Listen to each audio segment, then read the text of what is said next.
Siddartha by Hermann Hesse. Part 1. The Brahmin's Son. In the shade of the house, in the sunshine on the river bank by the boats, in the shade of the sallow wood and the fig tree, Siddartha, the handsome Brahmin's son, grew up with his friend Govinda. The sun browned his slender shoulders on the river bank, while bathing at the holy ablutions, at the holy sacrifices.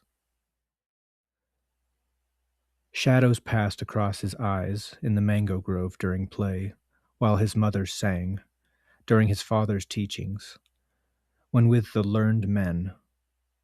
Siddartha had already long taken part in the learned men's conversations, had engaged in debate with Govinda, and had practiced the art of contemplation and meditation with him.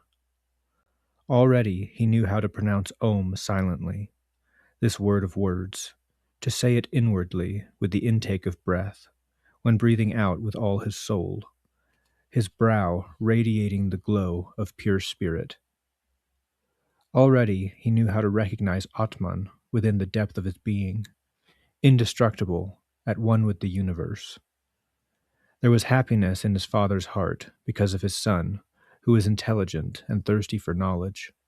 He saw him growing up to be a great learned man, a priest, a prince among Brahmins. There was pride in his mother's breast when she saw him walking, sitting down, and rising. Siddartha, strong, handsome, supple-limbed, greeting her with complete grace. Love stirred in the hearts of the young Brahmin's daughters when Siddartha walked through the streets of the town, with his lofty brow, his king-like eyes, and his slim figure. Govinda, his friend, the Brahmin's son, loved him more than anybody else. He loved Siddartha's eyes and clear voice. He loved the way he walked, his complete grace of movement. He loved everything that Siddartha did and said. And above all, he loved his intellect, his fine ardent thoughts, his strong will, his high vocation. Govinda knew that he would not become an ordinary Brahmin, a lazy sacrificial official, an avaricious dealer in magic sayings, a conceited worthless orator, a wicked sly priest, or just a good stupid sheep amongst a large herd. No, and he, Govinda, did not want to become any of these, not a Brahmin like 10,000 others of their kind. He wanted to follow Siddartha, the beloved, the magnificent. And if he ever became a god, if he ever entered the all-radiant, then Govinda wanted to follow him as his friend, his companion, his servant, his lance-bearer, his shadow. That was how everybody loved Siddartha. He delighted and made everybody happy. But Siddartha himself was not happy. Wandering along the rosy paths of the fig garden, sitting in contemplation in the bluish shade of the grove, washing his limbs in the daily bath of atonement, offering sacrifices in the depths of the shady mango wood with complete grace of manner. Beloved by all, a joy to all, there was yet no joy in his own heart. Dreams and restless thoughts came flowing to him from the river, from the twinkling stars at night, from the sun's melting rays. Dreams and a restlessness of the soul came to him, arising from the smoke of the sacrifices, emanating from the verses of the Rig Veda, trickling through from the teachings of the old Brahmins. Siddartha had begun to feel the seeds of discontent within him. He had begun to feel that the love of his father and mother, and also the love of his friend Govinda, would not always make him happy, give him peace, satisfy and suffice him. He had begun to suspect that his worthy father and his other teachers, the wise Brahmins, had already passed on to him the bulk and best of their wisdom, that they had already poured the sum total of their knowledge into his waiting vessel, and the vessel was not full. His intellect was not satisfied, his soul was not at peace, his heart was not still. The ablutions were good, but they were water. They did not wash sins away. They did not relieve the distressed heart. The sacrifices and the supplication of the gods were excellent, but were they everything? Did the sacrifices give happiness? And what about the gods? Was it really Prajapati, who had created the world? Was it not Atman, he alone, who had created it? Were not the gods forms created like me and you, mortal, transient? Was it therefore good and right? Was it a sensible and worthy act to offer sacrifices to the gods? To whom else should one offer sacrifices? To whom else should one pay honor, but to him, Atman, the only one? And where was Atman to be found? Where did he dwell? Where did his eternal heart beat, if not within the self, in the innermost, in the eternal which each person carried within him? But where was this self, this innermost? It was not flesh and bone. It was not thought or consciousness. That was what the wise men taught. Where then was it? To press towards the self, towards Atman, was there another way that was worth seeking? Nobody showed the way. Nobody knew it. Neither his father, nor the teachers and the wise men, nor the holy songs. The Brahmins in their holy books knew everything, everything. They had gone into everything, the creation of the world, the origin of speech, food, inhalation, exhalation, the arrangement of the senses, the acts of the gods. They knew a tremendous number of things. But was it worthwhile knowing all these things if they did not know the one important thing, the only important thing? Many verses of the holy books, above all the Upanishads of Samaveda, spoke of this innermost thing. It is written, "Your soul is the whole world." It says that when a man is asleep, he penetrates his innermost and dwells in Atman. There was wonderful wisdom in these verses. All the knowledge of the sages was told here in enchanting language, pure as honey collected by the bees. No, this tremendous amount of knowledge, collected and preserved by successive generations of wise Brahmins, could not be easily overlooked. But where were the Brahmins, the priests, the wise men, who were successful not only in having this most profound knowledge, but in experiencing it? Where were the initiated who, attaining Atman in sleep, could retain it in consciousness, in life, everywhere, in speech and in action? Siddartha knew many worthy Brahmins, above all his father, holy, learned, of high esteem. His father was worthy of admiration. His manner was quiet and noble. He lived a good life. His words were wise. Fine and noble thoughts dwelt in his head.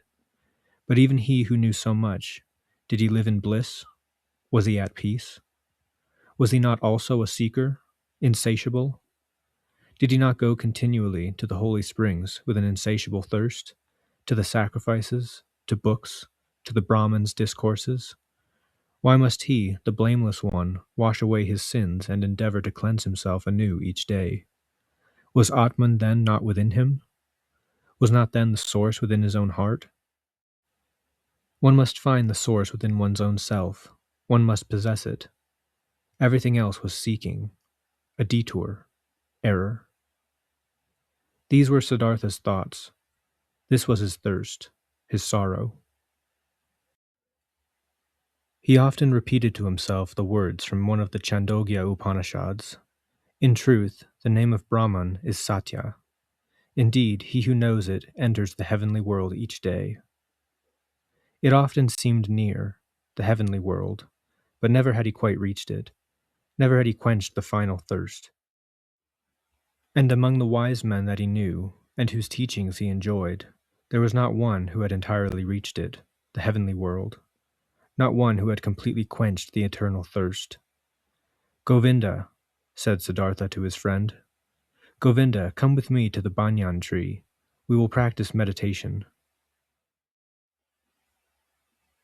They went to the banyan tree and sat down, 20 paces apart. As he sat down ready to pronounce the Om, Siddartha softly recited the verse, "Om is the bow, the arrow is the soul. Brahman is the arrow's goal, at which one aims unflinchingly." When the customary time for the practice of meditation had passed, Govinda rose. It was now evening. It was time to perform the evening ablutions. He called Siddartha by his name. He did not reply. Siddartha sat absorbed, his eyes staring as if directed at a distant goal, the tip of his tongue showing a little between his teeth. He did not seem to be breathing. He sat thus, lost in meditation, thinking Om, his soul as the arrow directed at Brahman. Some samanas once passed through Siddartha's town. Wandering ascetics, they were 3 thin, worn-out men, neither old nor young, with dusty and bleeding shoulders, practically naked, scorched by the sun, solitary, strange, and hostile, lean jackals in the world of men. Around them hovered an atmosphere of still passion, of devastating service, of unpitying self-denial. In the evening, after the hour of contemplation, Siddartha said to Govinda, "Tomorrow morning, my friend, Siddartha is going to join the Samanas. He is going to become a Samana." Govinda blanched as he heard these words and read the decision in his friend's determined face, undeviating as the released arrow from the bow. Govinda realized from the first glance at his friend's face that now it was beginning. Siddartha was going his own way.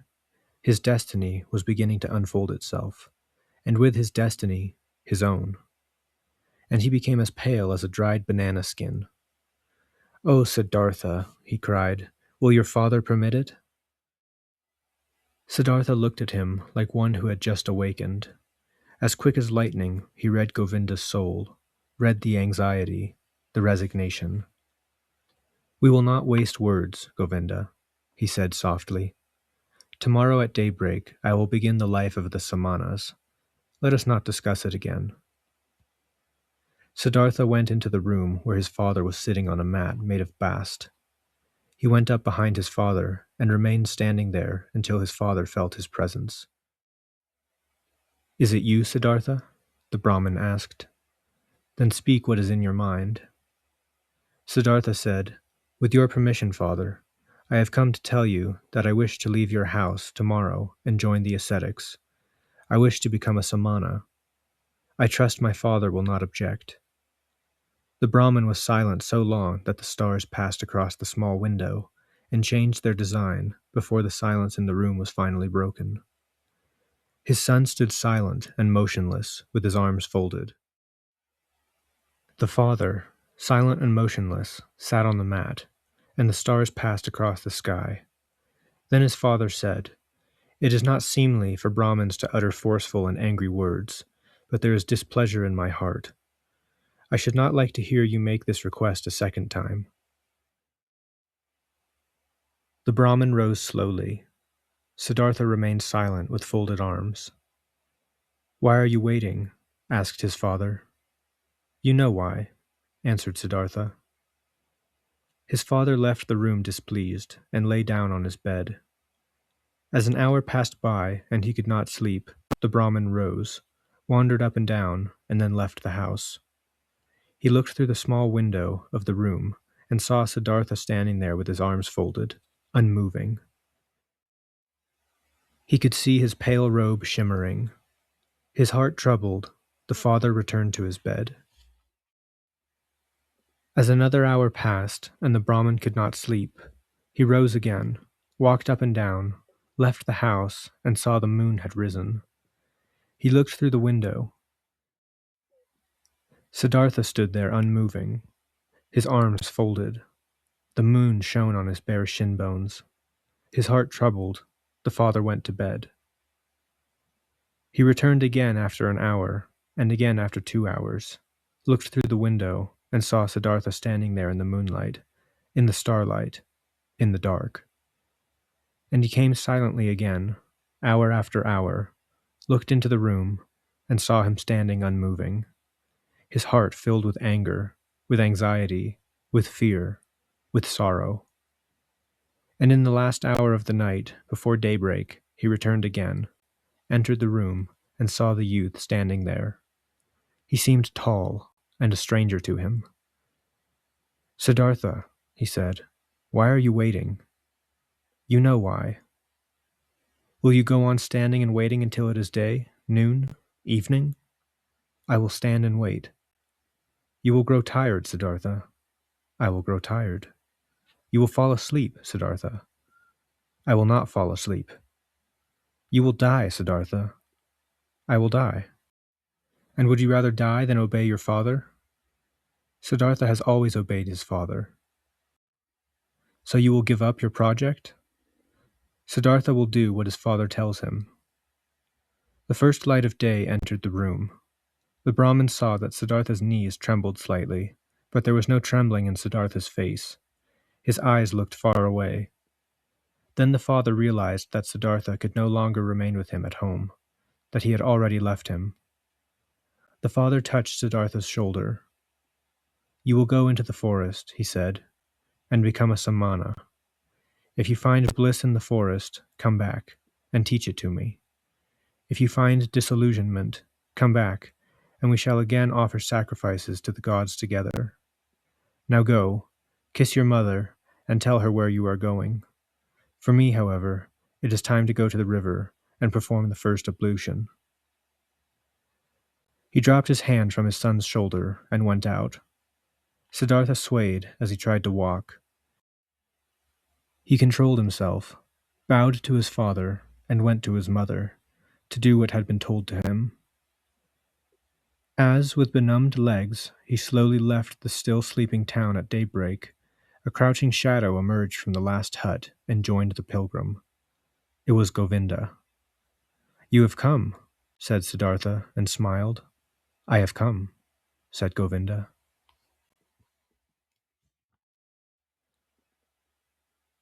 With the Samanas. On the evening of that day, they overtook the Samanas and requested their company and allegiance. They were accepted. Siddartha gave his clothes to a poor Brahmin on the road, and only retained his loincloth and earth-colored unstitched cloak. He only ate once a day, and never cooked food. He fasted 14 days. He fasted 28 days. The flesh disappeared from his legs and cheeks. Strange dreams were reflected in his enlarged eyes. The nails grew long on his thin fingers, and a dry, bristly beard appeared on his chin. His glance became icy when he encountered women. His lips curled with contempt when he passed through a town of well-dressed people. He saw businessmen trading, princes going to the hunt, mourners weeping over their dead, prostitutes offering themselves, doctors attending the sick, priests deciding the day for sowing, lovers making love, mothers soothing their children, and all were not worth a passing glance. Everything lied, stank of lies. They were all illusions of sense, happiness and beauty. All were doomed to decay. The world tasted bitter. Life was pain. Siddartha had one single goal, to become empty of thirst, desire, dreams, pleasure, and sorrow, to let the self die. No longer to be self, to experience the peace of an emptied heart, to experience pure thought. That was his goal. When all the self was conquered and dead, when all passions and desires were silent, then the last must awaken, the innermost of being that is no longer self, the great secret. Silently, Siddartha stood in the fierce sun's rays, filled with pain and thirst, and stood until he no longer felt pain and thirst. Silently, he stood in the rain, water dripping from his hair onto his freezing shoulders, onto his freezing hips and legs.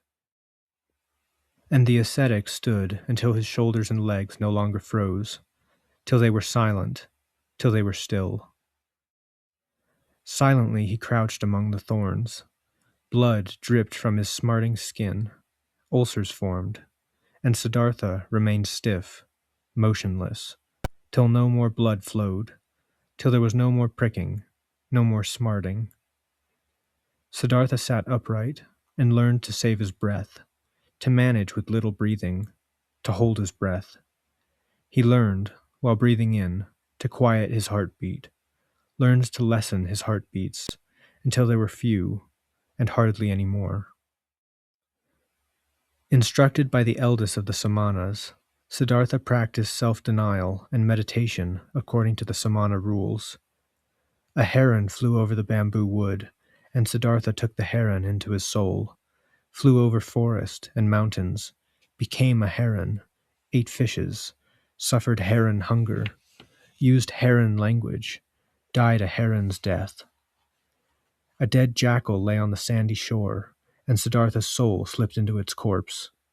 He became a dead jackal, lay on the shore, swelled, stank, decayed, was dismembered by hyenas, was picked at by vultures, became a skeleton, became dust, mingled with the atmosphere. And Siddhartha's soul returned, died, decayed, turned into dust, experienced the troubled course of the life cycle. He waited with new thirst like a hunter at a chasm where the life cycle ends, where there is an end to causes, where painless eternity begins. He killed his senses. He killed his memory. He slipped out of his self in 1,000 different forms. He was animal, carcass, stone, wood, water, and each time he reawakened. The sun or moon shone, he was again self, swung into the life cycle, felt thirst, conquered thirst, felt new thirst. Siddhartha learned a great deal from the samanas. He learned many ways of losing the self. He traveled along the path of self-denial through pain, through voluntary suffering and conquering of pain, through hunger, thirst, and fatigue. He traveled the way of self-denial through meditation, through the emptying of the mind of all images. Along these and other paths did he learn to travel. He lost his self 1,000 times, and for days on end he dwelt in non-being. But although the paths took him away from self, in the end they always led back to it. Although Siddartha fled from the self 1,000 times, dwelt in nothing, dwelt in animal and stone, the return was inevitable. The hour was inevitable, when he would again find himself, in sunshine or in moonlight, in shadow or in rain, and was again self and Siddartha, again felt the torment of the onerous life cycle. At his side lived Govinda, his shadow. He traveled along the same path, made the same endeavors. They rarely conversed with each other, apart from the necessities of their service and practices. Sometimes they went together through the villages in order to beg food for themselves and their teachers. "What do you think, Govinda?" Siddartha asked at the beginning of one of these expeditions. "Do you think we are any further? Have we reached our goal?" Govinda replied, "We have learned, and we are still learning. You will become a great samana, Siddartha.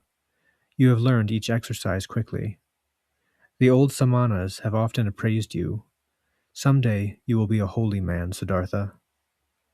Siddartha said, "It does not appear so to me, my friend. What I have so far learned from the samanas, I could have learned more quickly and easily in every inn in a prostitute's quarter, amongst the carriers and dice players." Govinda said, "Siddartha is joking. How could you have learned meditation, holding of the breath, and insensibility towards hunger and pain with those wretches?" And Siddartha said softly, as if speaking to himself, "What is meditation? What is abandonment of the body? What is fasting? What is the holding of breath? It is a flight from the self. It is a temporary escape from the torment of self. It is a temporary palliative against the pain and folly of life. The driver of oxen makes this same flight, takes this temporary drug when he drinks a few bowls of rice wine or coconut milk in the inn. He then no longer feels his self, no longer feels the pain of life. He then experiences temporary escape. Falling asleep over his bowl of rice wine, he finds what Siddartha and Govinda find when they escape from their bodies by long exercises and dwell in the non-self." Govinda said, "You speak thus, my friend, and yet you know that Siddartha is no driver of oxen, and a samana is no drunkard. The drinker does indeed find escape. He does indeed find a short respite and rest, but he returns from the illusion and finds everything as it was before. He has not grown wiser. He has not gained knowledge. He has not climbed any higher. Siddartha answered with a smile on his face, I do not know. I have never been a drunkard. But that I, Siddartha, only find a short respite in my exercises and meditation, and am as remote from wisdom, from salvation, as a child in the womb, that, Govinda, I do know. On another occasion, when Siddartha left the wood with Govinda in order to beg for food for their brothers and teachers, Siddartha began to speak and said, Well, Govinda, are we on the right road? Are we gaining knowledge? Are we approaching salvation? Or are we perhaps going in circles, we who thought to escape from the cycle? Govinda said, We have learned much, Siddartha. There still remains much to learn. We are not going in circles. We are going upwards. The path is a spiral. We have already climbed many steps. Siddartha replied, How old, do you think, is our oldest samana, our worthy teacher? Govinda said, I think the eldest would be about 60 years old. And Siddartha said, He is 60 years old and has not attained nirvana. He will be 70 and 80 years old, and you and I, we shall grow as old as he, and do exercises, and fast, and meditate, but we will not attain nirvana, neither he nor we. Govinda, I believe that amongst all the samanas, probably not even one will attain nirvana. We find consolations, we learn tricks with which we deceive ourselves, but the essential thing, the way, we do not find. Do not utter such dreadful words, Siddartha, said Govinda. How could it be that amongst so many learned men, amongst so many Brahmins, amongst so many austere and worthy samanas, amongst so many seekers, so many devoted to the inner life, so many holy men, none will find the right way? Siddartha, however, said in a voice which contained as much grief as mockery, in a soft, somewhat sad, somewhat jesting voice, Soon, Govinda, your friend will leave the path of the samanas, along which he has traveled with you so long. I suffer thirst, Govinda, and on this long samana path my thirst has not grown less. I have always thirsted for knowledge. I have always been full of questions. Year after year I have questioned the Brahmins. Year after year I have questioned the holy Vedas. Perhaps, Govinda, it would have been equally good, equally clever and holy if I had questioned the rhinoceros or the chimpanzee.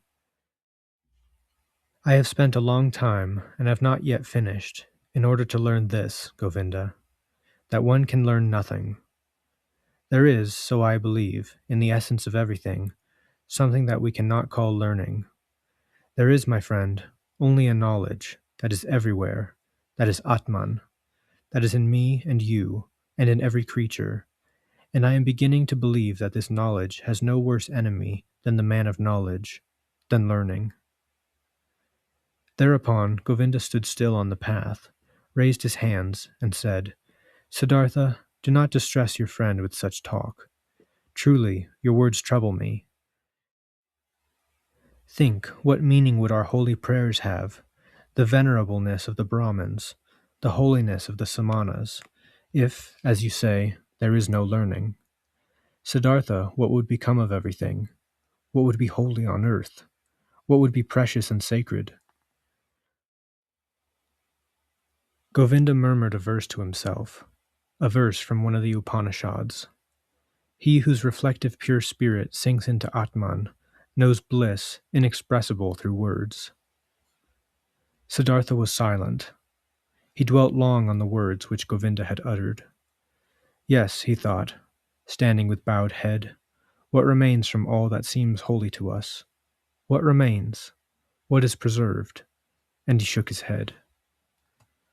Once, when both youths had lived with the Samanas about 3 years and shared their practices, they heard from many sources a rumor, a report.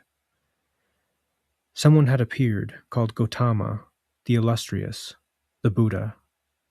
He had conquered in himself the sorrows of the world and had brought to a standstill the cycle of rebirth. He wandered through the country preaching, surrounded by disciples, having no possessions, homeless, without a wife, wearing the yellow cloak of an ascetic, but with lofty brow, a holy man, and Brahmins and princes bowed before him and became his pupils. This report, this rumor, this tale was heard and spread here and there. The Brahmins talked about it in the town, the Samanas in the forest. The name of Gautama, the Buddha, continually reached the ears of the young men, spoken of well and ill, in praise and in scorn. Just as when a country is ravaged with the plague, and a rumor arises that there is a man, a wise man, a learned man, whose words and breath are sufficient to heal the afflicted, and as the report travels across the country, and everyone speaks about it, many believe, and many doubt it. Many, however, immediately go on their way to seek the wise man, the benefactor. In such a manner did that rumor, that happy report of Gautama, the Buddha, the wise man from the race of Sakya, travel through the country.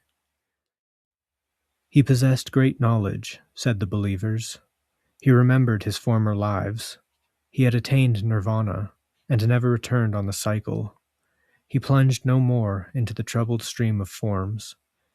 Many wonderful and incredible things were reported about him. He had performed wonders, had conquered the devil, had spoken with the gods.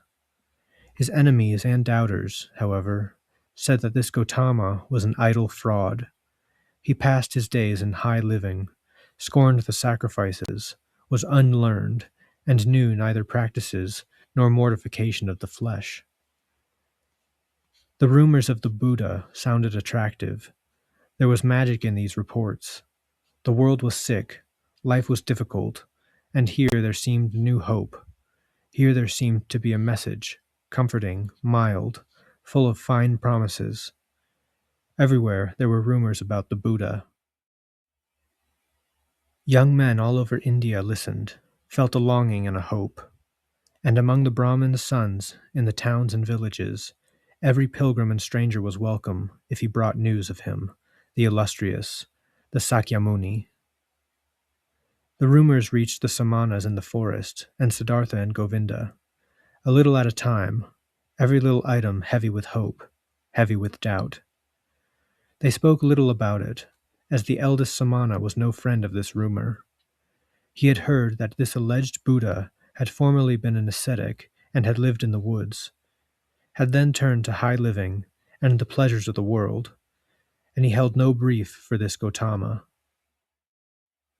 Siddartha, Govinda once said to his friend, "Today I was in the village, and a Brahmin invited me to enter his house, and in the house was a Brahmin's son from Magadha, and had seen the Buddha with his own eyes, and had heard him preach.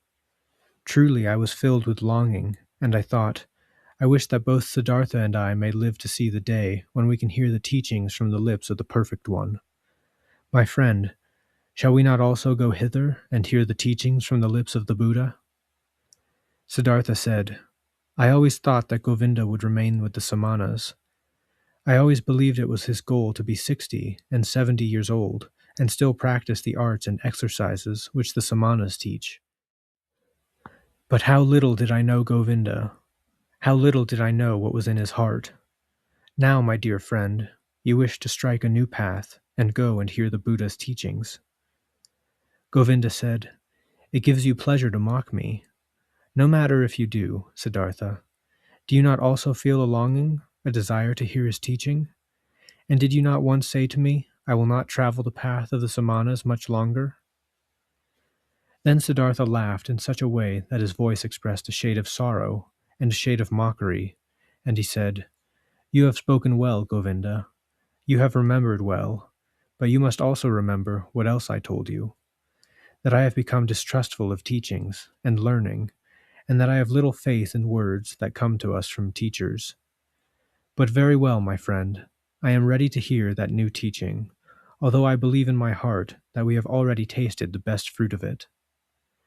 Govinda replied, "I am delighted that you are agreed, but tell me, how can the teachings of Gautama disclose to us its most precious fruit before we have even heard him?"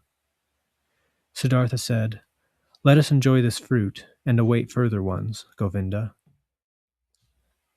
This fruit, for which we are already indebted to Gautama, consists in the fact that he has enticed us away from the samanas. Whether there are still other and better fruits, let us patiently wait and see.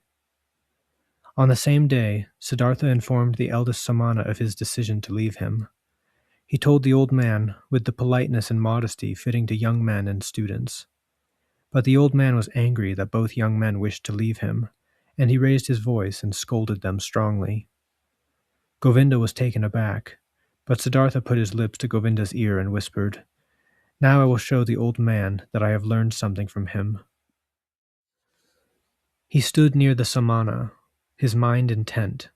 He looked into the old man's eyes and held him with his look, hypnotized him, made him mute, conquered his will, commanded him silently to do as he wished. The old man became silent, his eyes glazed, his will crippled, his arms hung down. He was powerless under Siddartha's spell. Siddartha's thoughts conquered those of the samana. He had to perform what they commanded. And so the old man bowed several times, gave his blessings, and stammered his wishes for a good journey. The young men thanked him for his good wishes, returned his bow, and departed. On the way, Govinda said, "Siddartha, you have learned more from the samanas than I was aware. It is difficult, very difficult to hypnotize an old samana. In truth, if you had stayed there, you would have soon learned how to walk on water." "I have no desire to walk on water," said Siddartha. "Let the old samanas satisfy themselves with such arts." Gautama. In the town of Savatthi, every child knew the name of the illustrious Buddha, and every house was ready to fill the alms bowls of Gautama's silently begging disciples. Near the town was Gautama's favorite abode, the Jetavana Grove, which the rich merchant Anathapindika, a great devotee of the illustrious one, had presented to him and his followers. The two young ascetics, in their search for Gautama's abode, had been referred to this district by tales and answers to their questions, and on their arrival in Savatthi, food was offered to them immediately at the first house, in front of whose door they stood silently begging. They partook of food, and Siddartha asked the lady who handed him the food, "Good lady, we should very much like to know where the Buddha, the illustrious one, dwells, for we are two samanas from the forest, and have come to see the perfect one, and hear his teachings from his own lips." The woman said, "You have come to the right place, O samanas from the forest. The illustrious one sojourns in Jetavana, in the garden of Anathapindika. You may spend the night there, pilgrims, for there is enough room for the numerous people who flock here to hear the teachings from his lips." Then Govinda rejoiced and happily said, "Ah, then we have reached our goal, and our journey is at an end. But tell us, mother of pilgrims, do you know the Buddha? Have you seen him with your own eyes?" The woman said, "I have seen the illustrious one many times. On many a day I have seen him walk through the streets, silently, in a yellow cloak, and silently hold out his alms bowl at the house doors, and return with his filled bowl." Govinda listened, enchanted, and wanted to ask many more questions and hear much more, but Siddartha reminded him that it was time to go. They expressed their thanks and departed. It was hardly necessary to inquire the way, for quite a number of pilgrims and monks from Gautama's followers were on their way to Jetavana. When they arrived there at night, there were continual new arrivals. There was a stir of voices from them, requesting and obtaining shelter. The two samanas, who were used to life in the forest, quickly and quietly found shelter and stayed there till morning. At sunrise, they were astounded to see the large number of believers and curious people who had spent the night there. Monks in yellow robes wandered along all the paths of the magnificent grove. Here and there they sat under the trees, lost in meditation or engaged in spirited talk. The shady gardens were like a town, swarming with bees. Most of the monks departed with their alms bowls, in order to obtain food for their midday meal, the only one of the day. Even the Buddha himself went begging in the morning. Siddhartha saw him and recognized him immediately, as if pointed out to him by a god. He saw him, bearing an alms bowl, quietly leaving the place, an unassuming man in a yellow cowl. "Look," said Siddhartha softly to Govinda, "there is the Buddha." Govinda looked attentively at the monk in the yellow cowl, who could not be distinguished in any way from the hundreds of other monks, and yet Govinda soon recognized him. Yes, it was he, and they followed him and watched him. The Buddha went quietly on his way, lost in thought. His peaceful countenance was neither happy nor sad. He seemed to be smiling gently inwardly. With a secret smile, not unlike that of a healthy child, he walked along, peacefully, quietly. He wore his gown and walked along exactly like the other monks, but his face and his step, his peaceful downward glance, his peaceful downward hanging hand, and every finger of his hand spoke of peace, spoke of completeness, sought nothing, imitated nothing, reflected a continuous quiet, an unfading light, an invulnerable peace. And so Gautama wandered into the town to obtain alms, and the two samanas recognized him only by his complete peacefulness of demeanor, by the stillness of his form, in which there was no seeking, no will, no counterfeit, no effort, only light and peace. "Today we will hear the teachings from his own lips," said Govinda. Siddartha did not reply. He was not very curious about the teachings. He did not think they would teach him anything new. He, as well as Govinda, had heard the substance of the Buddha's teachings, if only from second and third-hand reports. But he looked attentively at Gautama's head, at his shoulders, at his feet, at his still, downward-hanging hand, and it seemed to him that in every joint of every finger of his hand there was knowledge. They spoke, breathed, radiated truth. This man, this Buddha, was truly a holy man to his fingertips. Never had Siddartha esteemed a man so much. Never had he loved a man so much. They both followed the Buddha into the town and returned in silence. They themselves intended to abstain from food that day. They saw Gautama return, saw him take his meal within the circle of his disciples. What he ate would not have satisfied a bird, and saw him withdraw to the shade of the mango tree. In the evening, however, when the heat abated and everyone in the camp was alert and gathered together, they heard the Buddha preach. They heard his voice, and this also was perfect, quiet, and full of peace.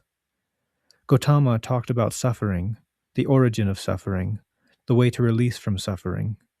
Life was pain, the world was full of suffering, but the path to the release from suffering had been found. There was salvation for those who went the way of the Buddha. The illustrious one spoke in a soft but firm voice, taught the four main points, taught the eightfold path. Patiently, he covered the usual method of teaching with examples and repetition. Clearly and quietly, his voice was carried to his listeners, like a light, like a star in the heavens. When the Buddha had finished, it was already night. Many pilgrims came forward and asked to be accepted into the community, and the Buddha accepted them and said, "You have listened well to the teachings. Join us then and walk in bliss. Put an end to suffering." Govinda, the shy one, also stepped forward and said, "I also wish to pay my allegiance to the illustrious one and his teachings." He asked to be taken into the community and was accepted. As soon as the Buddha had withdrawn for the night, Govinda turned to Siddartha and said eagerly, "Siddartha, it is not for me to reproach you. We have both listened to the illustrious one. We have both heard his teachings. Govinda has listened to the teachings and has accepted them. But you, my dear friend, will you not also tread the path of salvation? Will you delay? Will you still wait?" When he heard Govinda's words, Siddartha awakened as if from a sleep. He looked at Govinda's face for a long time. Then he spoke softly, and there was no mockery in his voice. "Govinda, my friend, you have taken the step. You have chosen your path. You have always been my friend, Govinda. You have always gone a step behind me. Often I have thought, Will Govinda ever take a step without me, from his own conviction? Now you are a man, and have chosen your own path. May you go along it to the end, my friend. May you find salvation. Govinda, who did not yet fully understand, repeated his question impatiently. Speak, my dear friend. Say that you also cannot do other than swear allegiance to the Buddha. Siddartha placed his hand on Govinda's shoulder. You have heard my blessing, Govinda. I repeat it. May you travel this path to the end. May you find salvation. In that moment, Govinda realized that his friend was leaving him, and he began to weep. Siddartha, he cried. Siddartha spoke kindly to him. Do not forget, Govinda, that you now belong to the Buddha's holy men. You have renounced home and parents. You have renounced origin and property. You have renounced your own will. You have renounced friendship.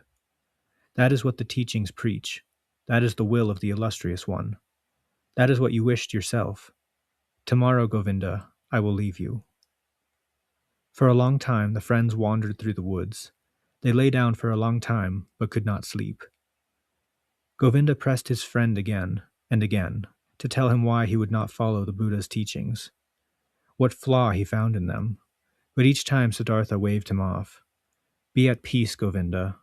The illustrious one's teachings are very good. How could I find a flaw in them?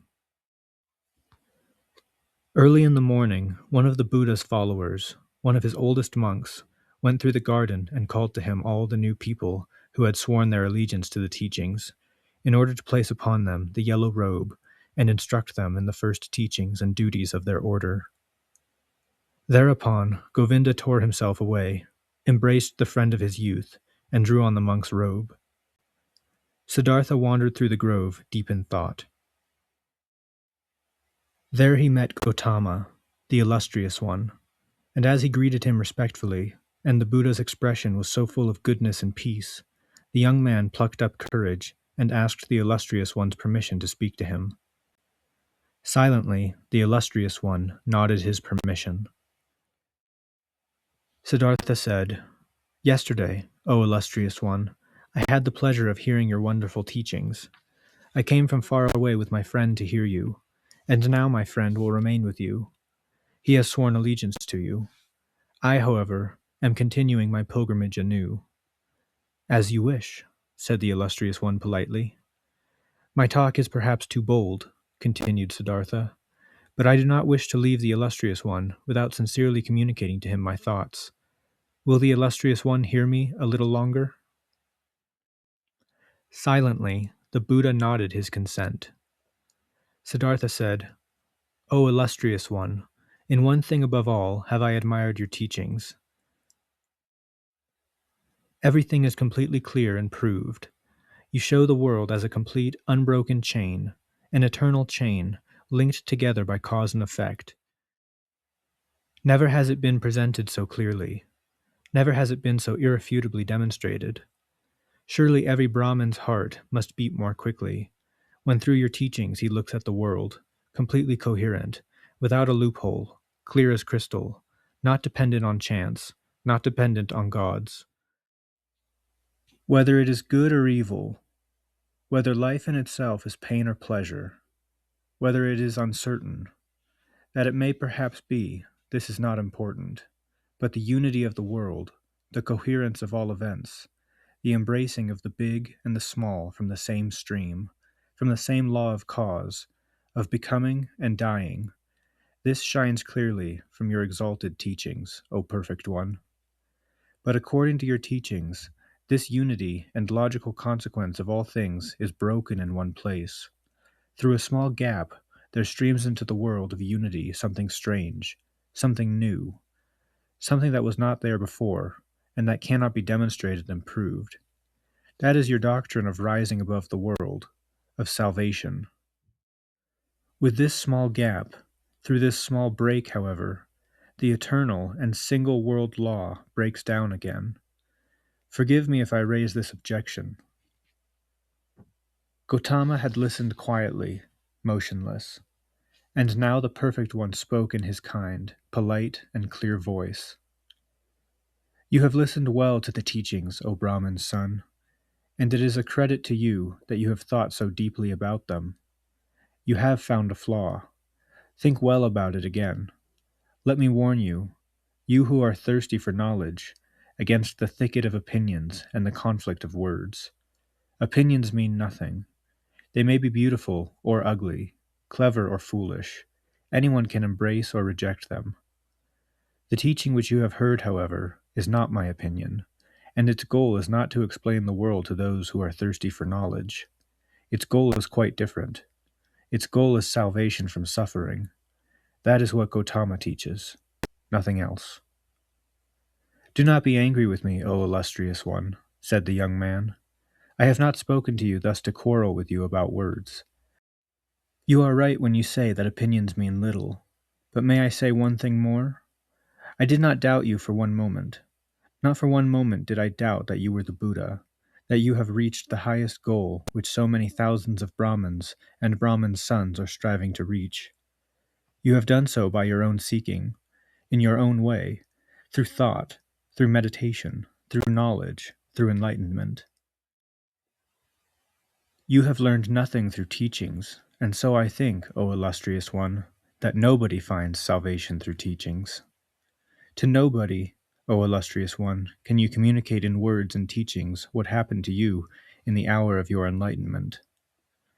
The teachings of the enlightened Buddha embrace much, they teach much, how to live righteously, how to avoid evil. But there is one thing that is clear.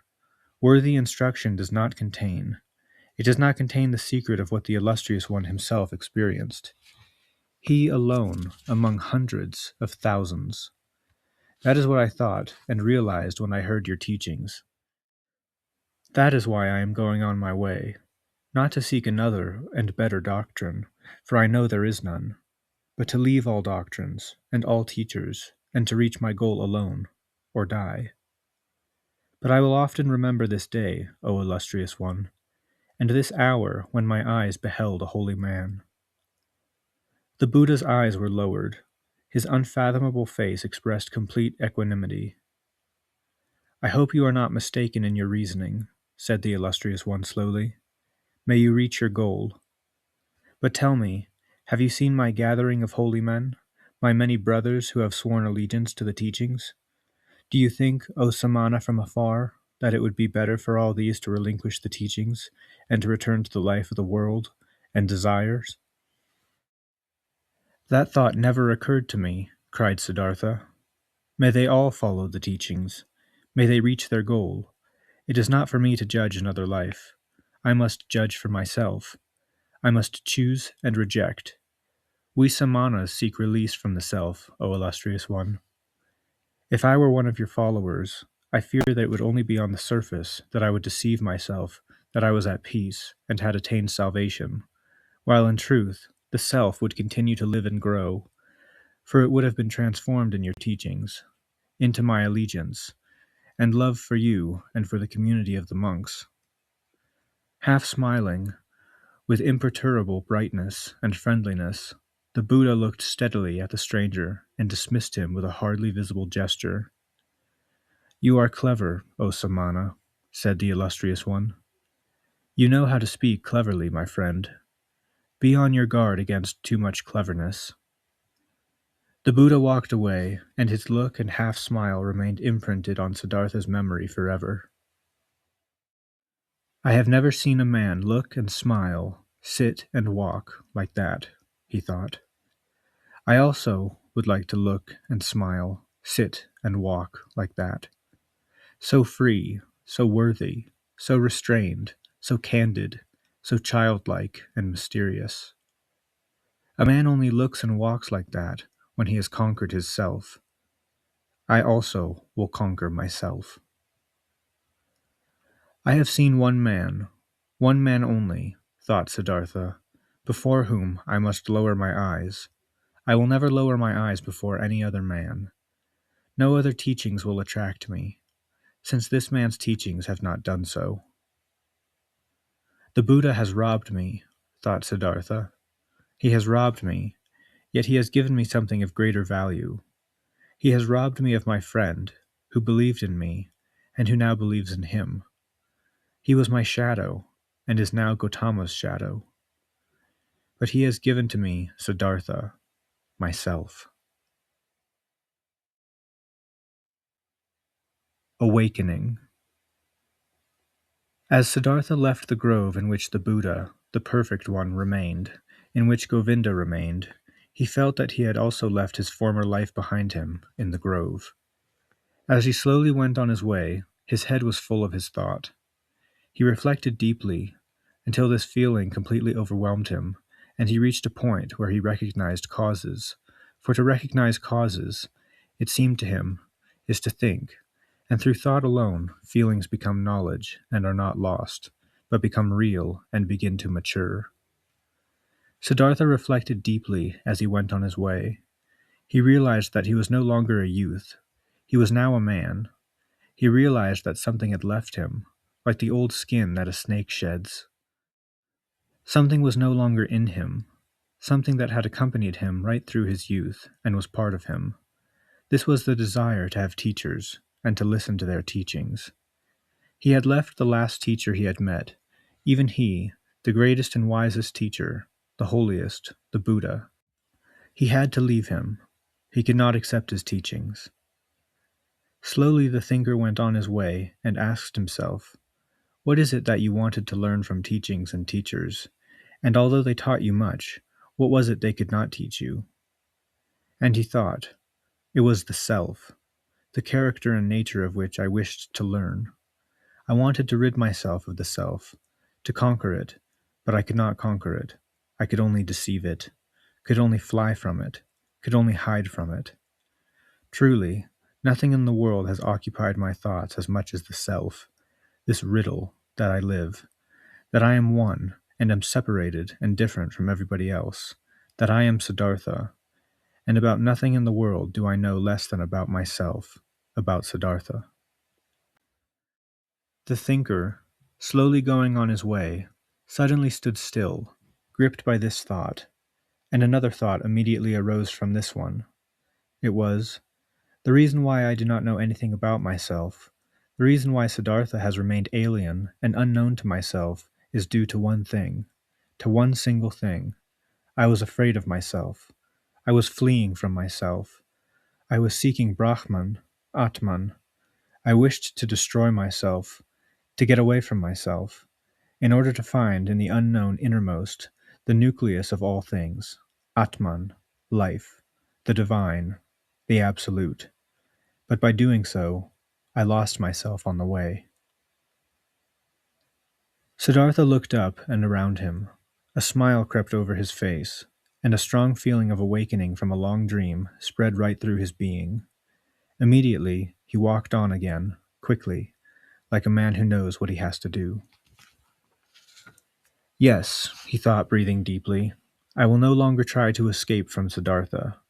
I will no longer devote my thoughts to Atman and the sorrows of the world. I will no longer mutilate and destroy myself in order to find a secret behind the ruins. I will no longer study Yoga Veda, Atharva Veda, or asceticism, or any other teachings. I will learn from myself, be my own pupil. I will learn for myself the secret of Siddartha. He looked around him as if seeing the world for the first time. The world was beautiful, strange, and mysterious. Here was blue, here was yellow, here was green, sky and river, woods and mountains, all beautiful, all mysterious and enchanting, and in the midst of it, he, Siddartha, the awakened one, on the way to himself. All this yellow and blue, river and wood, passed for the first time across Siddartha's eyes. It was no longer the magic of Mara. It was no more the veil of Maya. It was no longer meaningless, and the chance diversities of the appearances of the world, despised by deep-thinking Brahmins, who scorned diversity, who sought unity. River was river, and if the one and divine in Siddartha secretly lived in blue and river, it was just the divine art and intention that there should be yellow and blue, there sky and wood, and here Siddartha. Meaning and reality were not hidden somewhere behind things. They were in them, in all of them. How deaf and stupid I have been, he thought, walking on quickly. When anyone reads anything which he wishes to study, he does not despise the letters and punctuation marks, and call them illusion, chance, and worthless shells, but he reads them, he studies and loves them, letter by letter. But I, who wished to read the book of the world, and the book of my own nature, did presume to despise the letters and signs. I called the world of appearances illusion. I called my eyes and tongue chance. Now it is over. I have awakened. I have indeed awakened, and have only been born today. But as these thoughts passed through Siddartha's mind, he suddenly stood still, as if a snake lay in his path. Then suddenly this also was clear to him. He, who was in fact like one who had awakened or was newly born, must begin his life completely afresh. When he left the Jetavana grove that morning, the grove of the illustrious one, already awakened, already on the way to himself, it was his intention, and it seemed the natural course for him after the years of his asceticism, to return to his home and his father. Now, however, in that moment as he stood still, as if a snake lay in his path, this thought also came to him. I am no longer what I was. I am no longer an ascetic, no longer a priest, no longer a Brahmin. What then shall I do at home with my father? Study? Offer sacrifices? Practice meditation? All this is over for me now. Siddartha stood still, and for a moment an icy chill stole over him. He shivered inwardly like a small animal, like a bird or a hare, when he realized how alone he was. He had been homeless for years, and had not felt like this. Now he did feel it.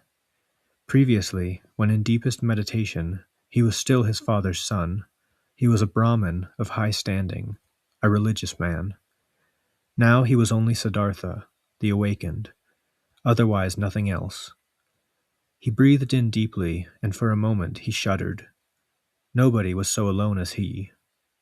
He was no nobleman, belonging to any aristocracy, no artisan belonging to any guild and finding refuge in it, sharing its life and language. He was no Brahmin, sharing the life of the Brahmins, no ascetic belonging to the Samanas. Even the most secluded hermit in the woods was not one and alone. He also belonged to a class of people. Govinda had become a monk, and thousands of monks were his brothers, wore the same gown, shared his beliefs, and spoke his language. But he, Siddartha, where did he belong? Whose life would he share? Whose language would he speak? At that moment, when the world around him melted away, when he stood alone like a star in the heavens, he was overwhelmed by a feeling of icy despair, but he was more firmly himself than ever. That was the last shudder of his awakening, the last pains of birth. Immediately, he moved on again, and began to walk quickly and impatiently, no longer homewards, no longer to his father, no longer looking backwards. Part 2. Kamala. Siddartha learned something new on every step of his path, for the world was transformed, and he was enthralled. He saw the sun rise over forest and mountains, and set over the distant palm shore. At night, he saw the stars in the heavens, and the sickle-shaped moon floating like a boat in the blue. He saw trees, stars, animals, clouds, rainbows, rocks, weeds, flowers, brook and river, the sparkle of dew on bushes in the morning, distant high mountains blue and pale. Birds sang, bees hummed, the wind blew gently across the rice fields. All this, colored and in 1,000 different forms, had always been there. The sun and moon had always shone, the rivers had always flowed, and the bees had hummed. But in previous times, all this had been nothing to Siddartha, but a fleeting and elusive veil before his eyes, regarded with distrust, condemned to be disregarded, and ostracized from the thoughts, because it was not reality, because reality lay on the other side of the visible. But now his eyes lingered on this side. He saw and recognized the visible, and he sought his place in this world. He did not seek reality. His goal was not on any other side. The world was beautiful when looked at in this way, without any seeking, so simple, so childlike. The moon and the stars were beautiful, the brook, the shore, the forest and rock, the goat and the golden beetle, the flower and butterfly were beautiful. It was beautiful and pleasant to go through the world like that, so childlike, so awakened, so concerned with the immediate, without any distrust. Elsewhere the sun burned fiercely. Elsewhere there was cool in the forest shade. Elsewhere there were pumpkins and bananas. The days and nights were short. Every hour passed quickly, like a sail on the sea, beneath the sail of a ship full of treasures, full of joy. Siddartha saw a group of monkeys in the depths of the forest, moving about high in the branches, and heard their wild, eager cries. Siddartha saw a ram follow a sheep and mate. In a lake of rushes he saw the pike making chase in evening hunger. Swarms of young fishes, fluttering and glistening, moved anxiously away from it. Strength and desire were reflected in the swiftly moving whirls of water formed by the raging pursuer. All this had always been, and he had never seen it. He was never present. Now he was present, and belonged to it. Through his eyes he saw light and shadows. Through his mind he was aware of moon and stars. On the way, Siddartha remembered all that he had experienced in the garden of Jetavana, the teachings that he had heard there from the holy Buddha, the parting from Govinda, and the conversation with the illustrious one. He remembered each word that he had said to the illustrious one, and he was astonished that he had said things which he did not then really know. What he had said to the Buddha, that the Buddha's wisdom and secret was not teachable, that it was inexpressible and incommunicable, and which he had once experienced in an hour of enlightenment, was just what he had now set off to experience, what he was now beginning to experience. He must gain experience himself. He had known for a long time that this self was Atman, of the same eternal nature as Brahman, but he had never really found his self, because he had wanted to trap it in the net of thoughts. The body was certainly not the self, nor the play of senses, nor thought, nor understanding, nor acquired wisdom or art with which to draw conclusions, and from already existing thoughts to spin new thoughts. No, this world of thought was still on this side, and it led to no goal when one destroyed the senses of the incidental self, but fed it with thoughts and erudition. Both thought and the senses were fine things. Behind both of them lay hidden the last meaning. It was worth while listening to them both, to play with both, neither to despise nor overrate either of them, but to listen intently to both voices. He would only strive after whatever the inward voice commanded him, not tarry anywhere but where the voice advised him. Why did Gautama once sit down beneath the bo tree in his greatest hour when he received enlightenment? He had heard a voice in his own heart which commanded him to seek rest under this tree, and he had not taken recourse to mortification of the flesh, sacrifices, bathings or prayers, eating or drinking, sleeping or dreaming. He had listened to the voice. To obey no other external command, only the voice. To be prepared. That was good. That was necessary. Nothing else was necessary.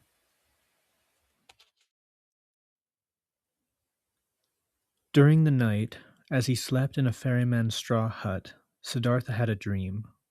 He dreamt that Govinda stood before him, in the yellow robe of the ascetic. Govinda looked sad and asked him, "Why did you leave me?" Thereupon he embraced Govinda, put his arm round him, and as he drew him to his breast and kissed him, he was Govinda no longer, but a woman, and out of the woman's gown emerged a full breast. And Siddartha lay there and drank. Sweet and strong tasted the milk from this breast. It tasted of woman and man, of sun and forest, of animal and flower, of every fruit, of every pleasure. It was intoxicating. When Siddartha awoke, the pale river shimmered past the door of the hut, and in the forest the cry of an owl rang out, deep and clear.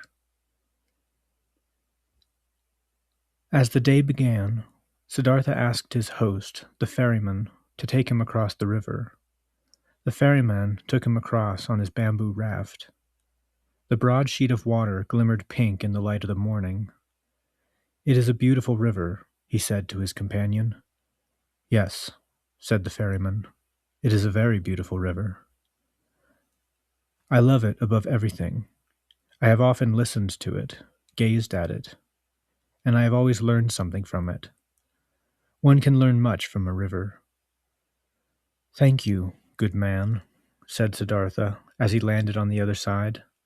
"I am afraid I have no gift to give you, nor any payment. I am homeless, a Brahmin's son and a samana." "I could see that," said the ferryman, "and I did not expect any payment or gift from you. You will give it to me some other time." "Do you think so?" asked Siddartha merrily. "Certainly. I have learned that from the river too. Everything comes back. You too, samana, will come back. Now farewell. May your friendship be my payment. May you think of me when you sacrifice to the gods." Smiling, they parted from each other. Siddartha was pleased at the ferryman's friendliness. He is like Govinda, he thought, smiling. All whom I meet on the way are like Govinda. All are grateful, although they themselves deserve thanks. All are subservient. All wish to be my friend, to obey and to think little. People are children. At midday he passed through a village. Children danced about in the lane in front of the clay huts. They played with pumpkin stones and mussels. They shouted and wrestled with each other, but ran away timidly when the strange samana appeared. At the end of the village, the path went alongside a brook, and at the edge of the brook, a young woman was kneeling and washing clothes. When Siddartha greeted her, she raised her head and looked at him with a smile, so that he could see the whites of her eyes shining. He called across a benediction, as is customary among travelers, and asked how far the road still was to the large town.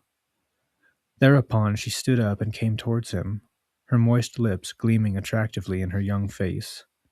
She exchanged light remarks with him, asked him if he had eaten yet, and whether it was true that the samanas slept alone in the forest at night, and were not allowed to have any women with them.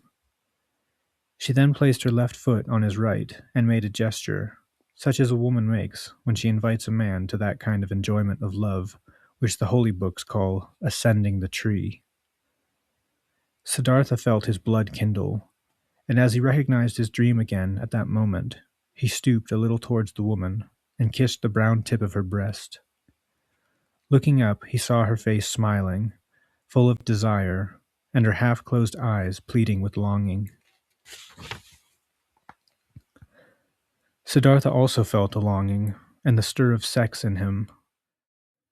But as he had never yet touched a woman, he hesitated a moment, although his hands were ready to seize her.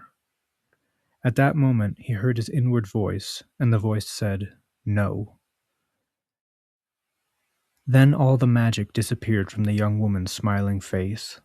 He saw nothing but the ardent glance of a passionate young woman. Gently, he stroked her cheek, and quickly disappeared from the disappointed woman into the bamboo wood. Before evening of that day, he reached a large town, and he was glad, because he had a desire to be with people. He had lived in the woods for a long time, and the ferryman's straw hut, in which he had slept the previous night, was the first roof he had had over him for a long time. Outside the town, by a beautiful unfenced grove, the wanderer met a small train of men and women, servants loaded with baskets. In the middle, in an ornamented sedan chair carried by 4 people, sat a woman, the mistress, on red cushions beneath a colored awning. Siddartha stood still at the entrance to the grove and watched the procession, the men servants, the maids, and the baskets. He looked at the sedan chair and the lady in it. Beneath heaped up black hair, he saw a bright, very sweet, very clever face, a bright red mouth like a freshly cut fig, artful eyebrows painted in a high arch, dark eyes, clever and observant, and a clear, slender neck above her green and gold gown. The woman's hands were firm and smooth, long and slender, with broad gold bangles on her wrists. Siddartha saw how beautiful she was, and his heart rejoiced. He bowed low as the sedan chair passed close by him, and raising himself again, gazed at the bright fair face, and for a moment into the clever arched eyes, and inhaled the fragrance of a perfume which he did not recognize. For a moment the beautiful woman nodded and smiled, then disappeared into the grove, followed by her servants. And so, thought Siddartha, I enter this town under a lucky star. He felt the urge to enter the grove immediately, but he thought it over, for it had just occurred to him how the men servants and maids had looked at him at the entrance, so scornfully, so distrustfully, so dismissing in their glance. I am still a samana, he thought, still an ascetic, and a beggar. I cannot remain one. I cannot enter the grove like this. And he laughed. He inquired from the first people that he met about the grove, and the woman's name, and learned that it was the grove of Kamala, the well-known courtesan, and that besides the grove she owned a house in the town. Then he entered the town. He had only one goal. Pursuing it, he surveyed the town, wandered about in the maze of streets, stood still in places, and rested on the stone steps to the river. Towards evening he made friends with a barber's assistant, whom he had seen working in the shade of an arch. He found him again at prayer in the temple of Vishnu, where he related to him stories about Vishnu and Lakshmi. During the night he slept among the boats on the river, and early in the morning, before the first customers arrived in the shop, he had his beard shaved off by the barber's assistant. He also had his hair combed and rubbed with fine oil. Then he went to bathe in the river. When the beautiful Kamala was approaching her grove, late in the afternoon in her sedan chair, Siddartha was at the entrance. He bowed and received the courtesan's greeting. He beckoned the servant, who was last in the procession, and asked him to announce to his mistress that a young Brahmin desired to speak to her. After a time, the servant returned, asked Siddartha to follow him, conducted him silently into a pavilion, where Kamala lay on the couch, and left him. Did you not stand outside yesterday and greet me? Asked Kamala. Yes, indeed. I saw you yesterday and greeted you. But did you not have a beard and long hair yesterday, and dust in your hair? You have observed well. You have seen everything. You have seen Siddartha, the Brahmin's son, who left his home in order to become a samana, and who was a samana for 3 years. Now, however, I have left that path, and have come to this town, and the first person I met before I reached the town was you. I have come here to tell you, O Kamala, that you are the first woman to whom Siddartha has spoken without lowered eyes. Never again will I lower my eyes when I meet a beautiful woman. Kamala smiled and played with her fan made of peacock's feathers, and asked, Is that all that Siddartha has come to tell me? I have come to tell you this, and to thank you because you are so beautiful. And if it does not displease you, Kamala, I would like to ask you to be my friend and teacher, for I do not know anything of the art of which you are mistress. Thereupon Kamala laughed aloud.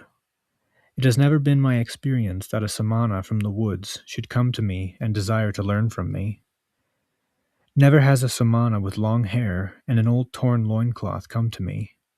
Many young men come to me, including Brahmins' sons, but they come to me in fine clothes, in fine shoes. There is scent in their hair and money in their purses. That is how these young men come to me, O Samana. Siddartha said, I am already beginning to learn from you. I already learned something yesterday. Already I have got rid of my beard. I have combed and oiled my hair. There is not much more that is lacking. Most excellent lady. Fine clothes, fine shoes, and money in my purse. Siddartha has undertaken to achieve more difficult things than these trifles, and has attained them. Why should I not attain what I decided to undertake yesterday? To be your friend, and to learn the pleasures of love from you. You will find me an apt pupil, Kamala. I have learned more difficult things than what you have to teach me. So Siddartha is not good enough for you as he is, with oil in his hair, but without clothes, without shoes, and without money. Kamala laughed and said, No, he is not yet good enough. He must have clothes, and shoes, fine shoes, and plenty of money in his purse, and presents for Kamala. Do you know now, Samana from the woods? Do you understand? I understand very well, cried Siddartha. How could I fail to understand when it comes from such a mouth? Your mouth is like a freshly cut fig, Kamala. My lips are also red and fresh, and will fit yours well. You will see. But tell me, fair Kamala, are you not at all afraid of the Samana from the forest, who has come to learn about love? Why should I be afraid of a Samana, a stupid Samana from the forest, who comes from the jackals, and does not know anything about women? Oh, the Samana is strong and afraid of nothing. He could force you, fair maiden. He could rob you. He could hurt you. No, Samana, I am not afraid. Has a Samana or a Brahmin ever feared that someone could come and strike him and rob him of his knowledge, of his piety, of his power for depth of thought? No, because they belong to himself, and he can only give of them what he wishes, and if he wishes. That is exactly how it is with Kamala, and with the pleasures of love. Fair and red are Kamala's lips, but try to kiss them against Kamala's will, and not one drop of sweetness will you obtain from them, although they know well how to give sweetness. You are an apt pupil, Siddartha, so learn also this. One can beg, buy, be presented with, and find love in the streets, but it can never be stolen. You have misunderstood. Yes, it would be a pity if a fine young man like you misunderstood. Siddartha bowed and smiled. You are right, Kamala. It would be a pity.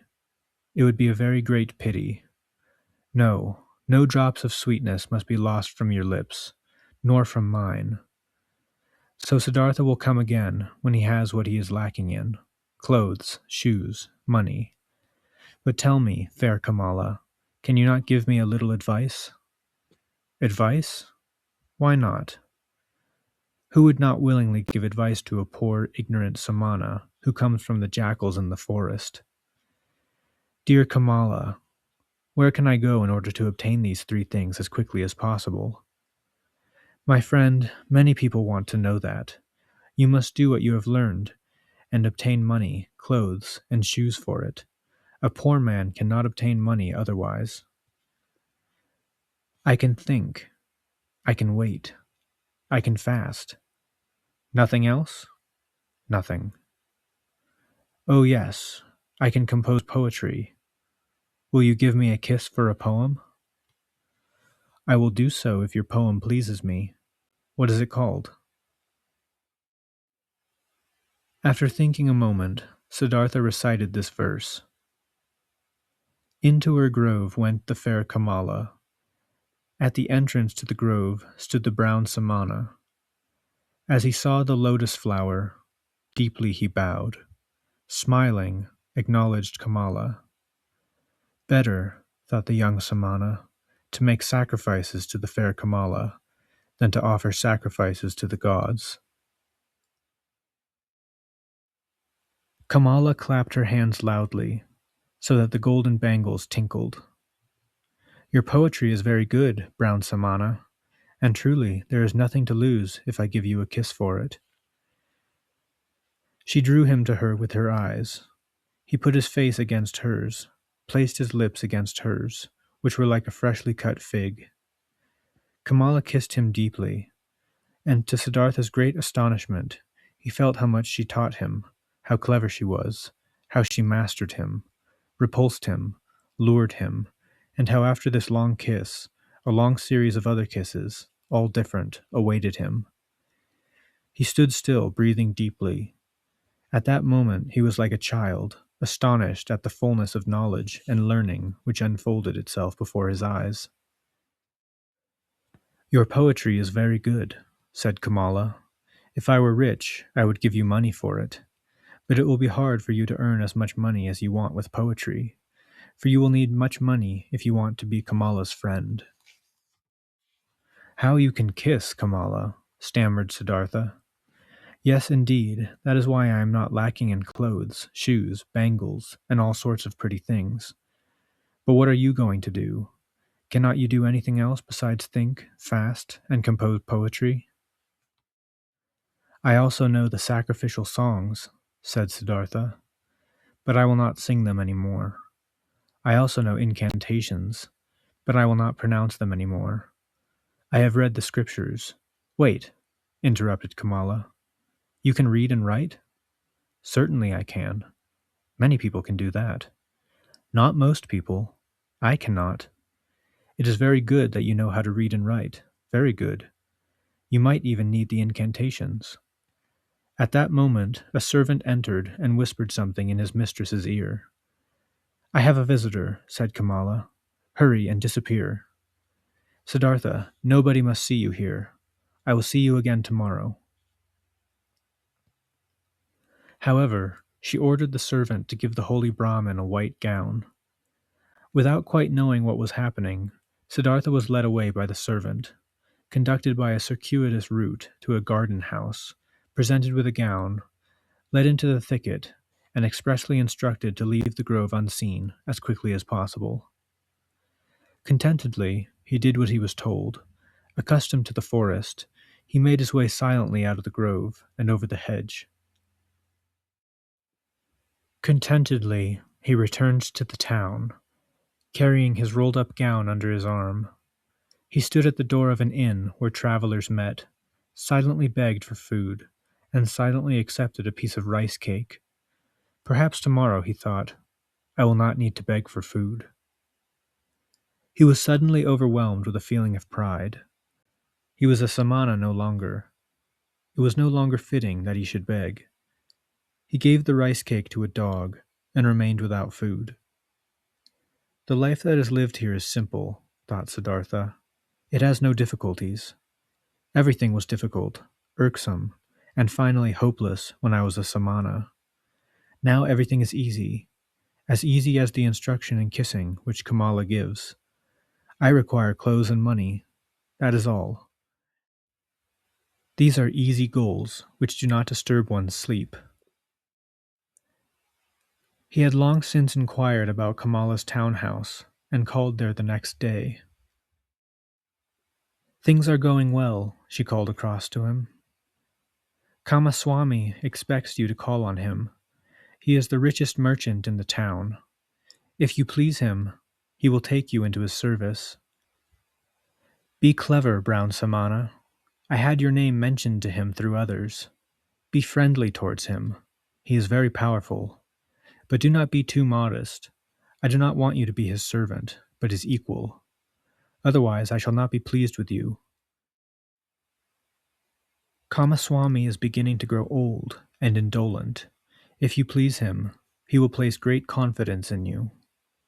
Siddartha thanked her and laughed, and when she learned that he had not eaten that day nor the previous day, she ordered bread and fruit to be brought to him and attended him. "You have been lucky," she said to him on parting. "One door after the other is being opened to you. How does that come about? Have you a charm?" Siddartha said, "Yesterday I told you I knew how to think, to wait, and to fast, but you did not consider these useful. But you will see that they are very useful, Kamala. You will see that the stupid samanas in the forest learn and know many useful things.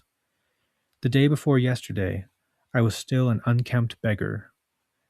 Yesterday, I already kissed Kamala, and soon I will be a merchant and have money, and all those things which you value. Quite, she agreed. But how would you have fared without me? Where would you be if Kamala did not help you? My dear Kamala, said Siddartha, when I came to you in your grove, I made the first step. It was my intention to learn about love from the most beautiful woman.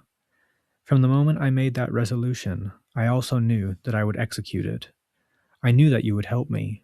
I knew it from your first glance at the entrance to the grove. And if I had not wanted? But you did want. Listen, Kamala. When you throw a stone into the water, it finds the quickest way to the bottom of the water. It is the same when Siddartha has an aim, a goal. Siddartha does nothing. He waits. He thinks. He fasts.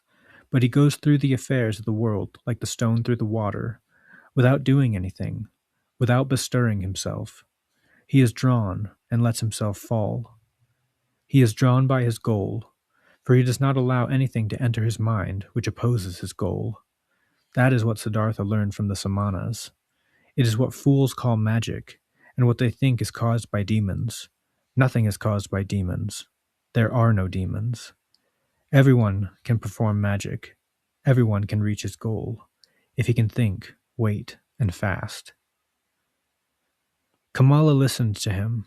She loved his voice. She loved the look in his eyes. Perhaps it is as you say, my friend, she said softly. And perhaps it is also because Siddartha is a handsome man, because his glance pleases women, that he is lucky. Siddartha kissed her and said goodbye. May it be so, my teacher. May my glance always please you. May good fortune always come to me from you. Amongst the people. Siddartha went to see Kamaswami, the merchant, and was shown into a rich house. Servants conducted him across costly carpets to a room where he waited for the master of the house. Kamaswami came in, a supple, lively man, with graying hair, with clever, prudent eyes and a sensual mouth. Master and visitor greeted each other in a friendly manner. I have been told, the merchant began, that you are a Brahmin, a learned man, but that you seek service with a merchant. Are you then in need, Brahmin, that you seek service? No, replied Siddartha, I am not in need, and I have never been in need. I have come from the Samanas, with whom I lived a long time. If you come from the Samanas, how is it that you are not in need? Are not all the Samanas completely without possessions? I possess nothing, said Siddartha, if that is what you mean. I am certainly without possessions, but of my own free will, so I am not in need. But how will you live if you are without possessions? I have never thought about it, sir. I have been without possessions for nearly 3 years, and I have never thought on what I should live. So you have lived on the possessions of others? Apparently. The merchant also lives on the possessions of others. Well spoken, but he does not take from others for nothing. He gives his goods in exchange. That seems to be the way of things. Everyone takes, everyone gives. Life is like that. Ah, but if you are without possessions, how can you give? Everyone gives what he has. The soldier gives strength, the merchant goods, the teacher instruction, the farmer rice, the fisherman fish. Very well, and what can you give? What have you learned that you can give? I can think, I can wait, I can fast. Is that all?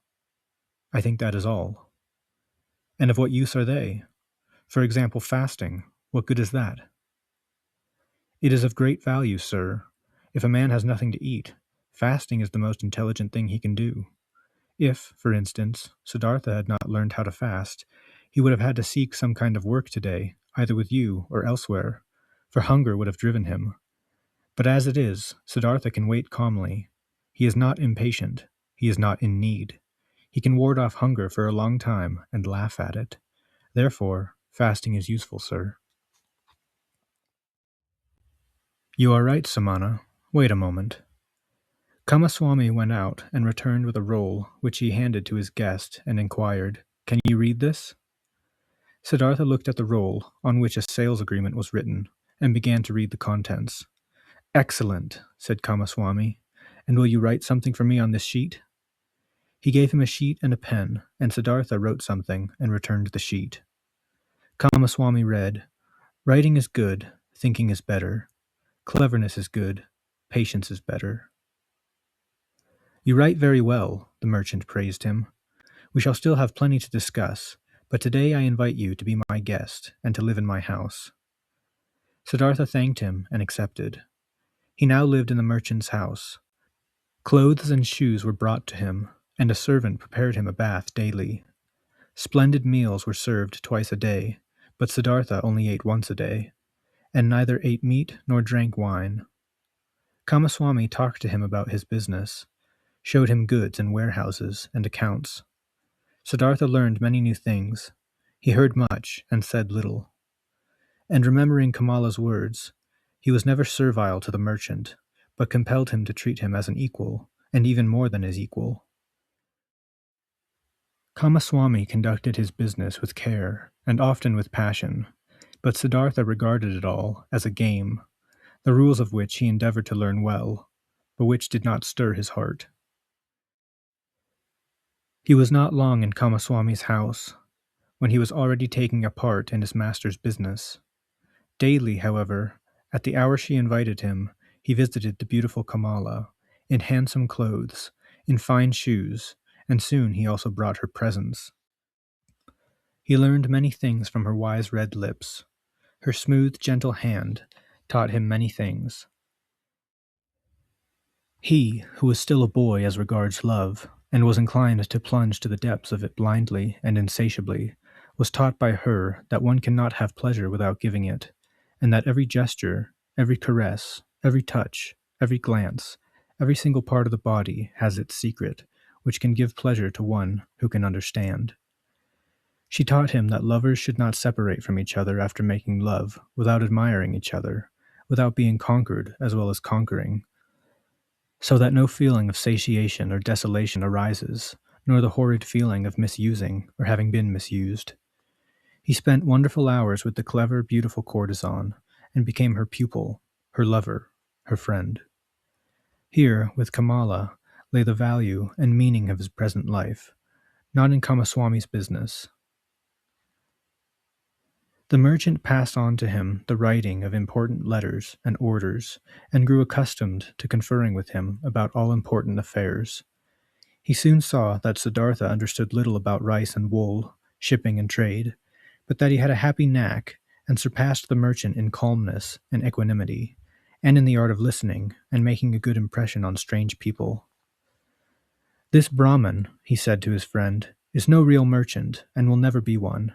He is never absorbed in the business, but he has the secret of those people to whom success comes by itself, whether it is due to being born under a lucky star, or whether it is magic, or whether he has learned it from the samanas. He always seems to be playing at business. It never makes much impression on him. It never masters him. He never fears failure. He is never worried about a loss." The friend advised the merchant, "Give him a third of the profits of the business which he conducts for you, but let him share the same proportion of losses if any arise. He will thus become more enthusiastic." Kamaswami followed his advice, but Siddartha was little concerned about it. If he made a profit, he accepted it calmly. If he suffered a loss, he laughed and said, "Oh well, this transaction has gone badly." He did, in fact, seem indifferent about business. Once he traveled to a village in order to buy a large rice harvest. When he arrived there, the rice was already sold to another merchant. However, Siddartha remained in that village several days, entertained the farmers, gave money to the children, attended a wedding, and returned from the journey completely satisfied. Kamaswami reproached him for not returning immediately, for wasting time and money. Siddartha replied, "Do not scold, my dear friend. Nothing was ever achieved by scolding. If a loss has been sustained, I will bear the loss. I am very satisfied with this journey. I have become acquainted with many people. I have become friendly with a Brahmin. Children have sat on my knee. Farmers have showed me their fields. Nobody took me for a merchant. That is all very fine, admitted Kamaswami reluctantly. But you are in fact a merchant. Or were you only traveling for your pleasure? Certainly I traveled for my pleasure, laughed Siddartha. Why not? I have become acquainted with people in new districts. I have enjoyed friendship and confidence. Now, if I had been Kamaswami, I should have departed immediately, feeling very annoyed when I saw I was unable to make a purchase, and time and money would indeed have been lost. But I spent a number of good days, learned much, had much pleasure, and did not hurt either myself or others through annoyance or hastiness. If I ever go there again, perhaps to buy a later harvest, or for some other purpose, friendly people will receive me, and I will be glad that I did not previously display hastiness and displeasure. Anyway, let it rest, my friend, and do not hurt yourself by scolding. If the day comes when you think, this Siddartha is doing me harm, just say one word, and Siddartha will go on his way. Until then, however, let us be good friends. The merchant's attempts to convince Siddartha that he was eating his, Kamaswami's, bread were also in vain. Siddartha ate his own bread. Moreover, they all ate the bread of others, everybody's bread. Siddartha was never concerned about Kamaswami's troubles, and Kamaswami had many troubles. If a transaction threatened to be unsuccessful, if a consignment of goods was lost, if a debtor appeared unable to pay, Kamaswami could never persuade his colleague that it served any purpose to utter troubled or angry words, to form wrinkles on the forehead and sleep badly. When Kamaswami once reminded him that he had learned everything from him, he replied, "Do not make such jokes. I have learned from you how much a basket of fish costs, and how much interest one can claim for lending money. That is your knowledge. But I did not learn how to think from you, my dear Kamaswami. It would be better if you learned that from me." His heart was not indeed in business. It was useful in order to bring him money for Kamala, and it brought him more than he really needed. Moreover, Siddartha's sympathy and curiosity lay only with people whose work, troubles, pleasures, and follies were more unknown and remote from him than the moon. Although he found it so easy to speak to everyone, to live with everyone, to learn from everyone, he was very conscious of the fact that there was something which separated him from them, and this was due to the fact that he had been a samana. He saw people living in a childish or animal-like way, which he both loved and despised. He saw them toiling, saw them suffer and grow gray about things that to him did not seem worth the price, for money, small pleasures, and trivial honors. He saw them scold and hurt each other. He saw them lament over pains at which the samana laughs, and suffer at deprivations which a samana does not feel. He accepted all that people brought to him. The merchant who brought him linen for sale was welcome. The debtor who sought a loan was welcome. The beggar was welcome, who stayed an hour telling him the story of his poverty, and who was yet not as poor as any samana. He did not treat the rich foreign merchant differently from the servant who shaved him and the peddlers, from whom he bought bananas and let himself be robbed of small coins. If Kamaswami came to him and told him his troubles or made him reproaches about a transaction, he listened curiously and attentively, was amazed at him, tried to understand him, conceded to him a little where it seemed necessary, and turned away from him to the next one who wanted him. And many people came to him, many to trade with him, many to deceive him, many to listen to him, many to elicit his sympathy, many to listen to his advice. He gave advice, he sympathized, he gave presents, he allowed himself to be cheated a little.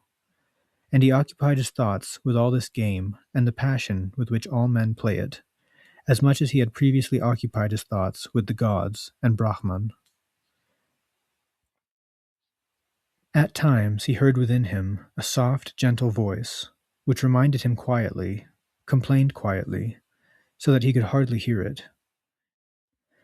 Then he suddenly saw clearly that he was leading a strange life, that he was doing many things that were only a game, that he was quite cheerful and sometimes experienced pleasure, but that real life was flowing past him and did not touch him. Like a player who plays with his ball, he played with his business. with the people around him, watched them, derived amusement from them, but with his heart, with his real nature, he was not there. His real self wandered elsewhere, far away, wandered on invisibly, and had nothing to do with his life. He was sometimes afraid of these thoughts, and wished that he could also share their childish daily affairs with intensity, truly to take part in them, to enjoy and live their lives, instead of only being there as an onlooker. He visited the beautiful Kamala regularly, learned the art of love, in which, more than anything else, giving and taking become one. He talked to her, learned from her, gave her advice, received advice. She understood him better than Govinda had once done. She was more like him. Once he said to her, "You are like me. You are different from other people. You are Kamala, and no one else.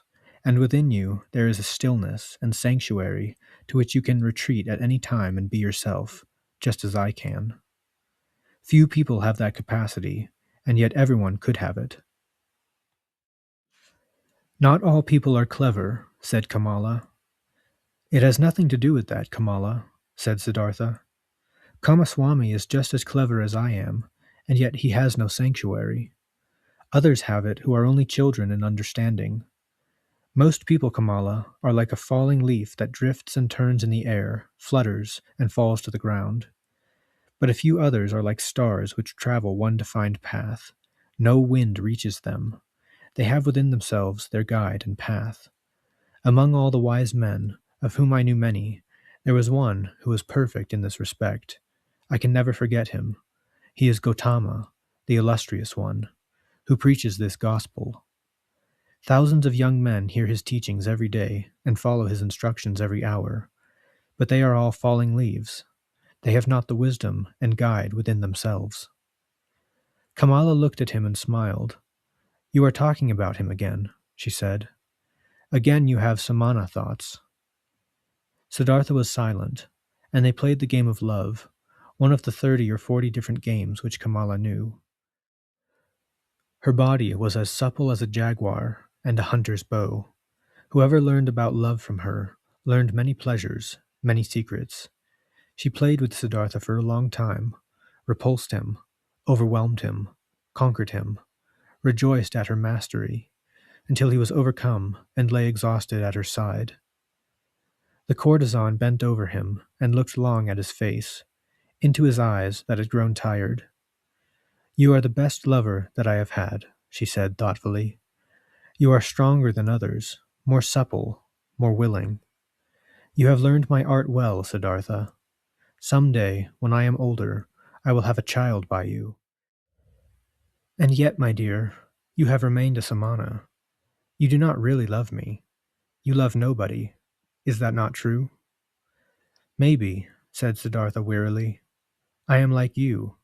You cannot love either. Otherwise, how could you practice love as an art? Perhaps people like us cannot love. Ordinary people can. That is their secret."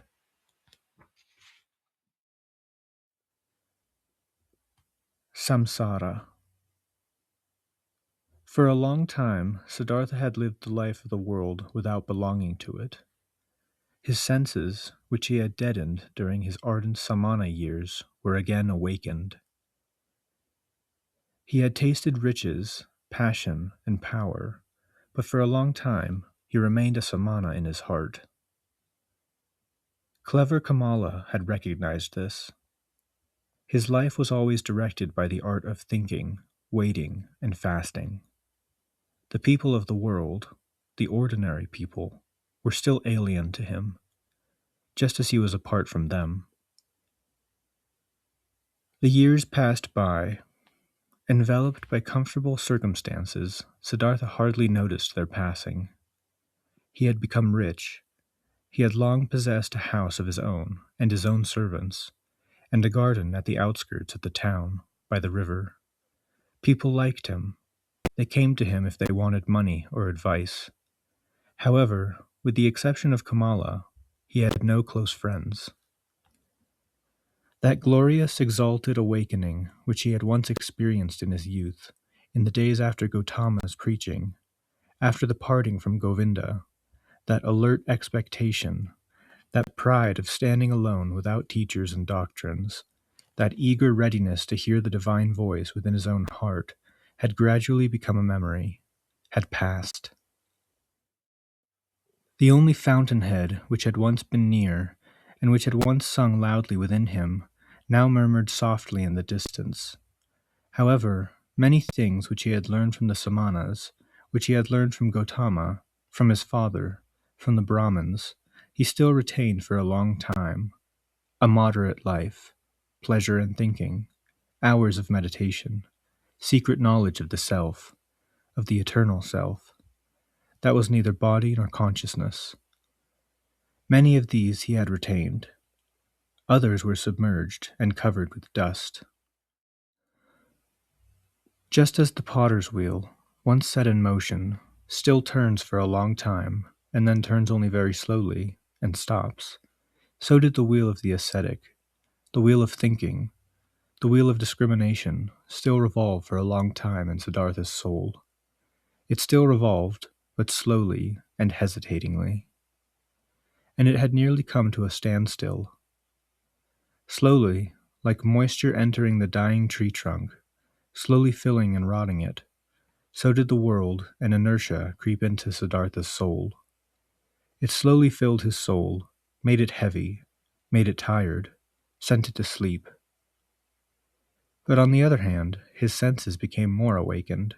They learned a great deal, experienced a great deal.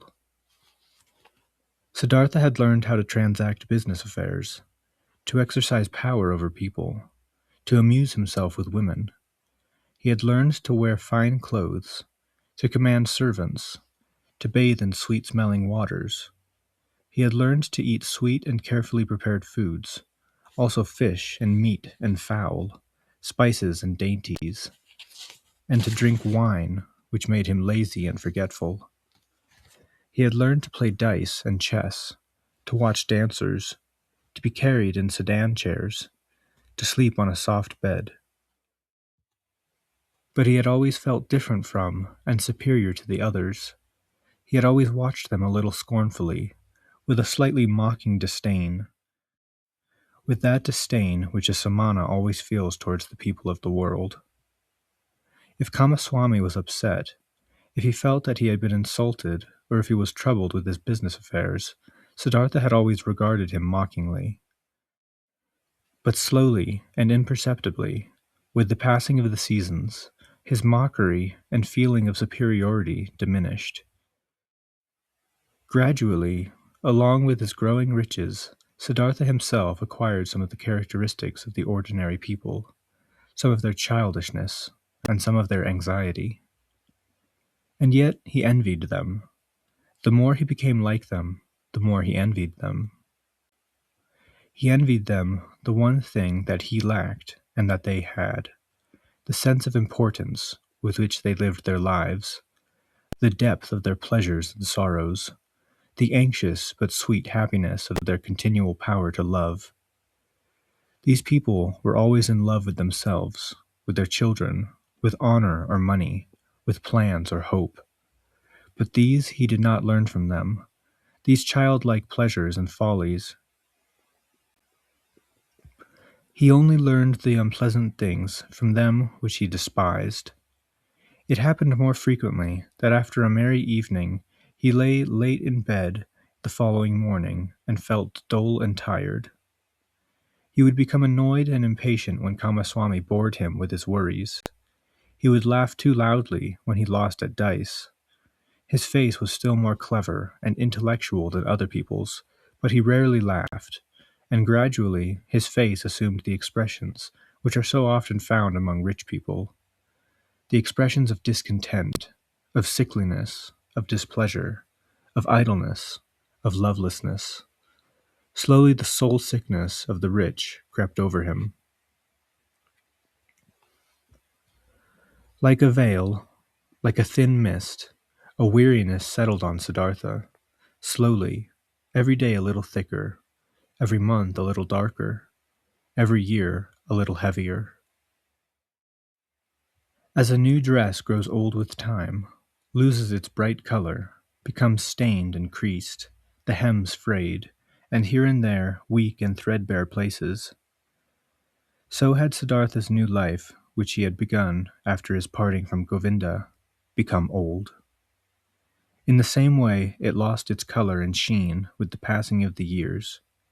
Creases and stains accumulated, and hidden in the depths, here and there already appearing, waited disillusionment and nausea.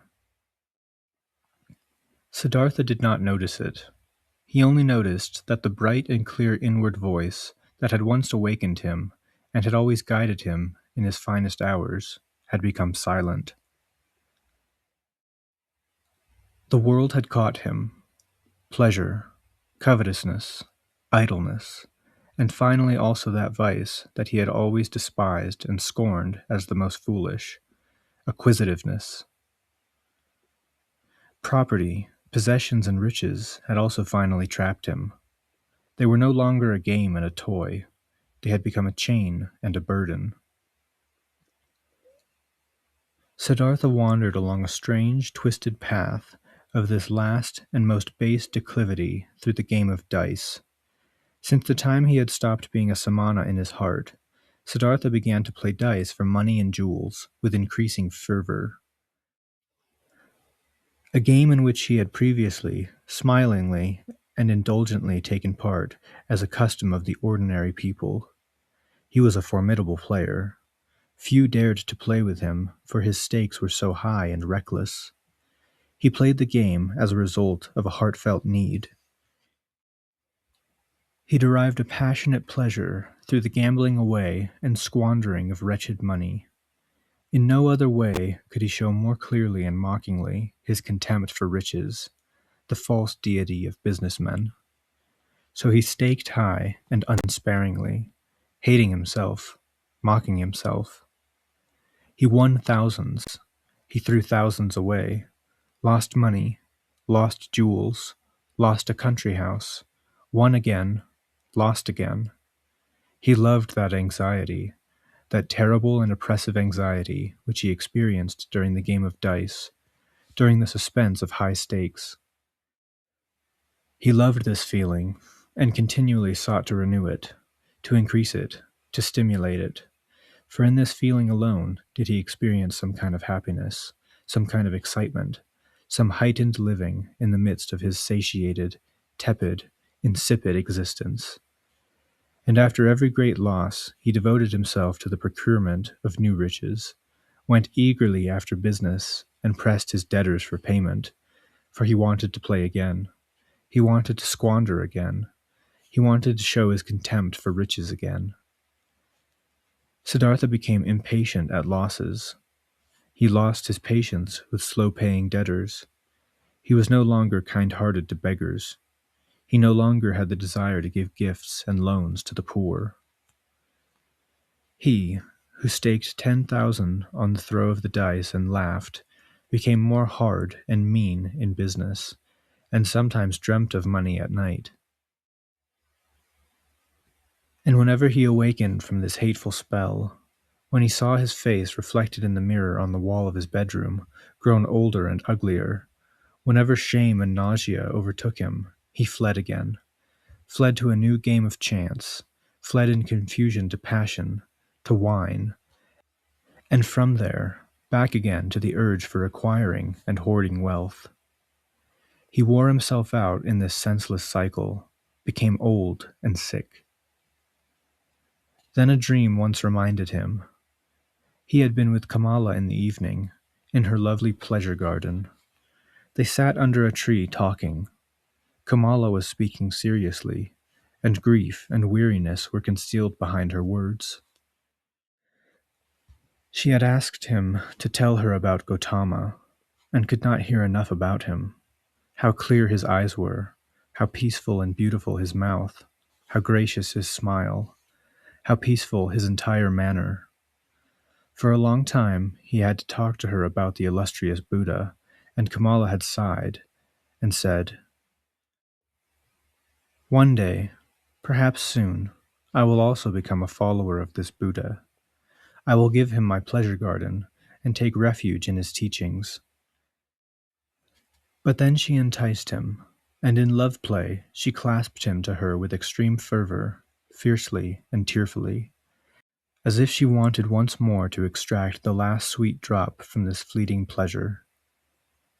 Never had it been so strangely clear to Siddartha how closely related passion was to death. Then he lay beside her, and Kamala's face was near to his, and under her eyes, and near the corners of her mouth, he read clearly for the first time a sad sign, fine lines and wrinkles, a sign which gave a reminder of autumn and old age. Siddartha himself, who was only in his 40s, had noticed gray hairs here and there in his black hair. Weariness was written on Kamala's beautiful face, weariness from continuing along a long path which had no joyous goal, weariness, an incipient old age, and concealed and not yet mentioned, perhaps a not yet conscious fear, fear of the autumn of life, fear of old age, fear of death. Sighing, he took leave of her, his heart full of misery and secret fear. Then Siddartha had spent the night at his house with dancers and wine, had pretended to be superior to his companions, which he no longer was. He had drunk much wine, and late after midnight he went to bed, tired and yet agitated, nearly in tears and in despair. In vain did he try to sleep. His heart was so full of misery, he felt he could no longer endure it. He was full of a nausea which overpowered him like a distasteful wine, or music that was too sweet and superficial, or like the too sweet smile of the dancers, or the too sweet perfume of their hair and breasts. But above all, he was nauseated with himself, with his perfumed hair, with the smell of wine from his mouth, with the soft, flabby appearance of his skin. Like one who has eaten and drunk too much and vomits painfully and then feels better. So did the restless man wish he could rid himself with one terrific heave of these pleasures, of these habits, of this entirely senseless life. Only at daybreak and at the first signs of activity outside his townhouse did he doze off and had a few moments of semi-oblivion, a possibility of sleep.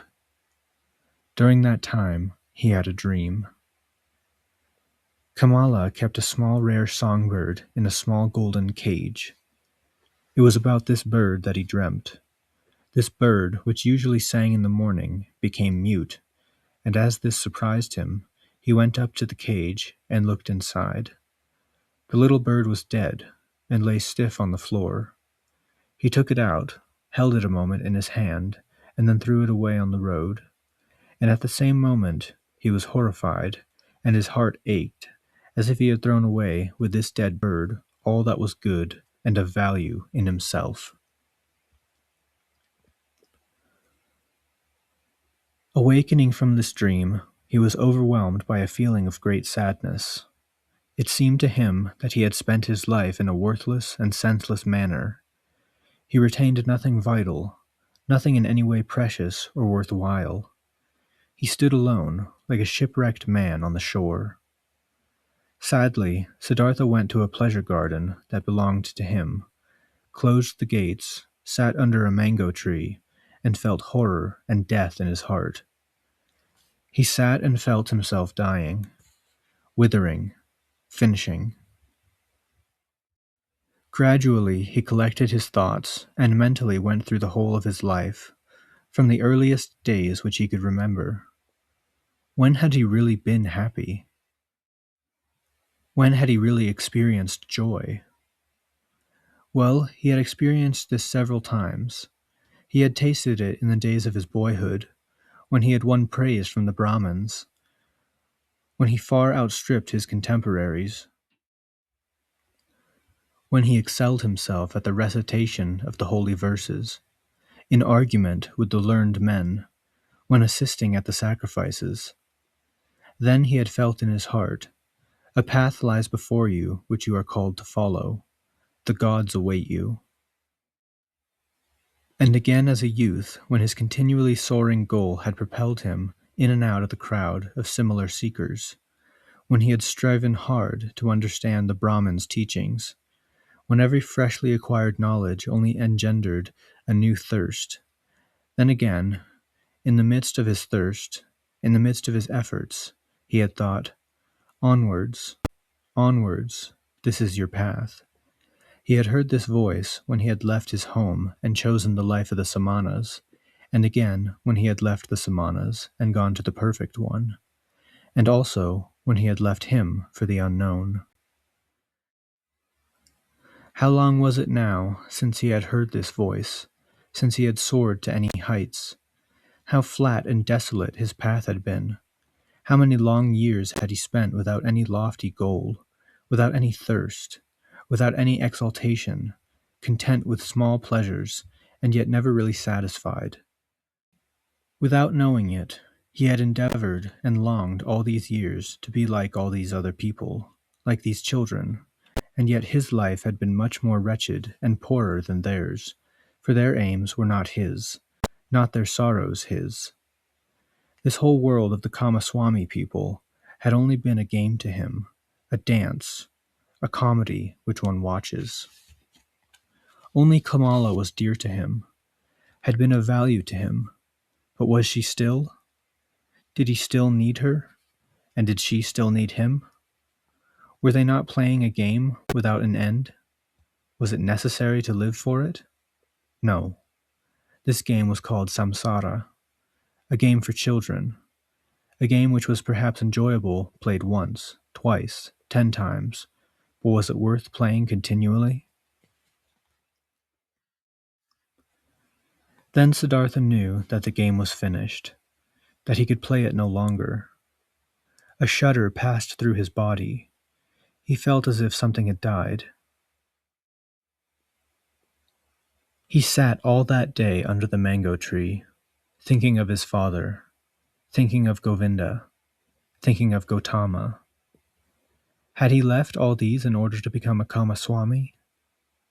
He sat there till night fell.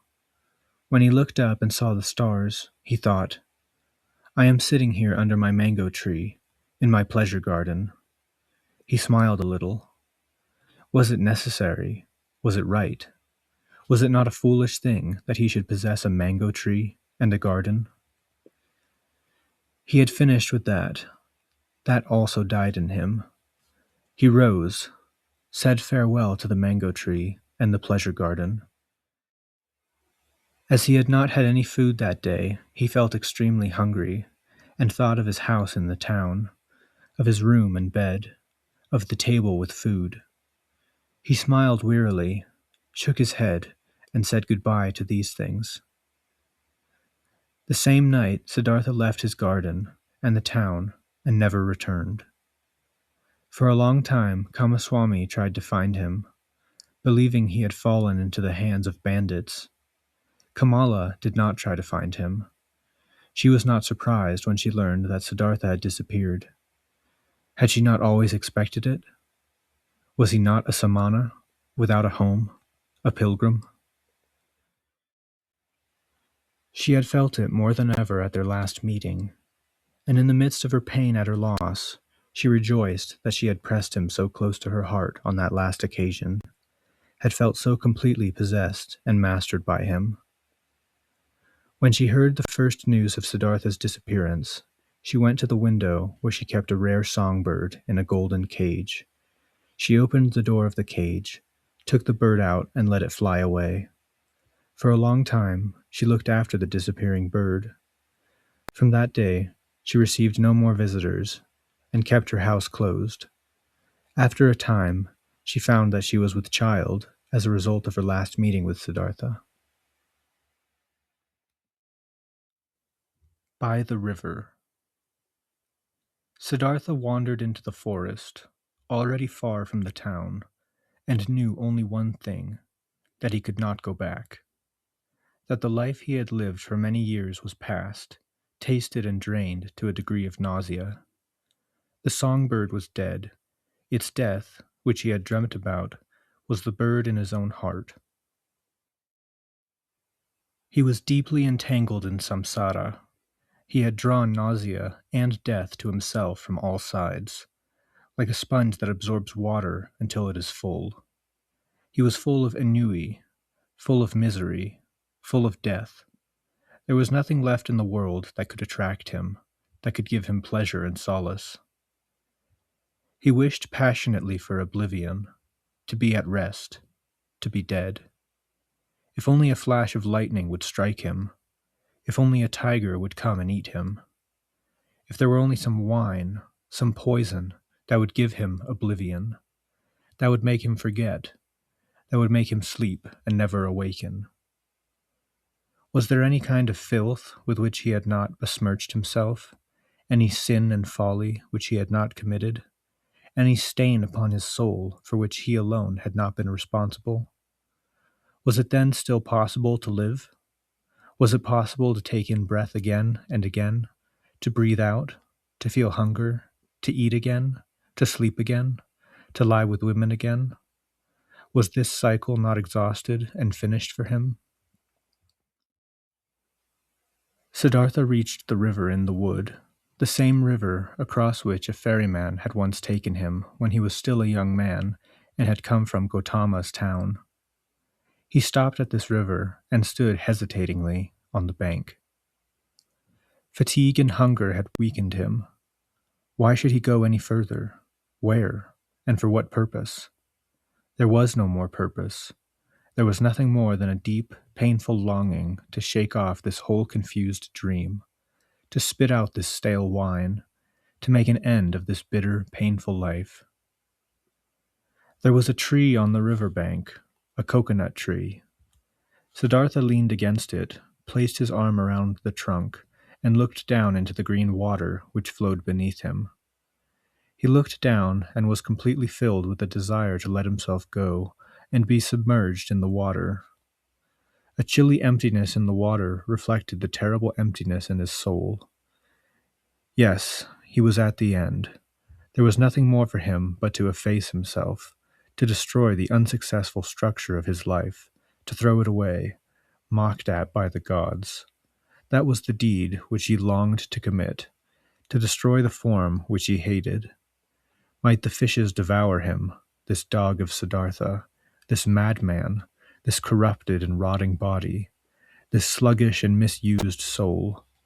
Might the fishes and crocodiles devour him, might the demons tear him to little pieces.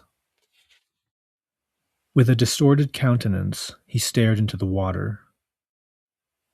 He saw his face reflected and spat at it.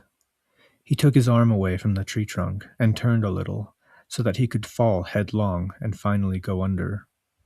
He bent, with closed eyes, towards death. Then from a remote part of his soul, from the past of his tired life, he heard a sound. It was one word, one syllable, which without thinking he spoke indistinctly. The ancient beginning and ending of all Brahmin prayers, the holy Om, which had the meaning of the perfect one, or perfection. At that moment, when the sound of Om reached Siddartha's ears, his slumbering soul suddenly awakened, and he recognized the folly of his action. Siddartha was deeply horrified.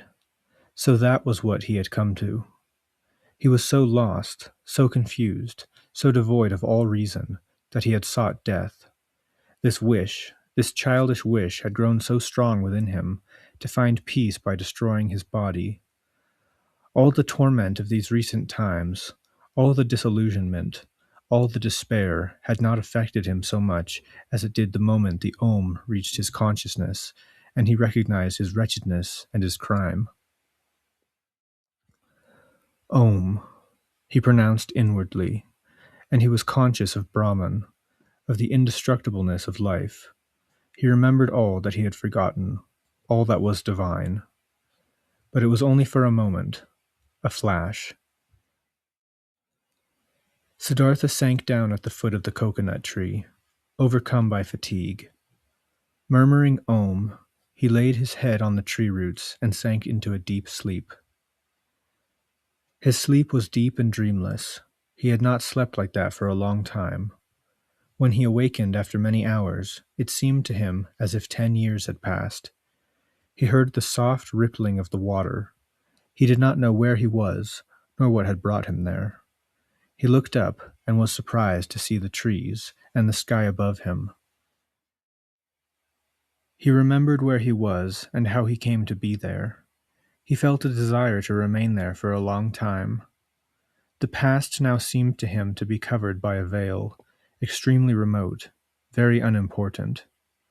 He only knew that his previous life, at the first moment of his return to consciousness, his previous life seemed to him like a remote incarnation, like an early birth of his present self, was finished, that it was so full of nausea and wretchedness that he had wanted to destroy it, but that he had come to himself by a river, under a coconut tree, with the holy word Om on his lips. Then he had fallen asleep, and on awakening he looked at the world like a new man.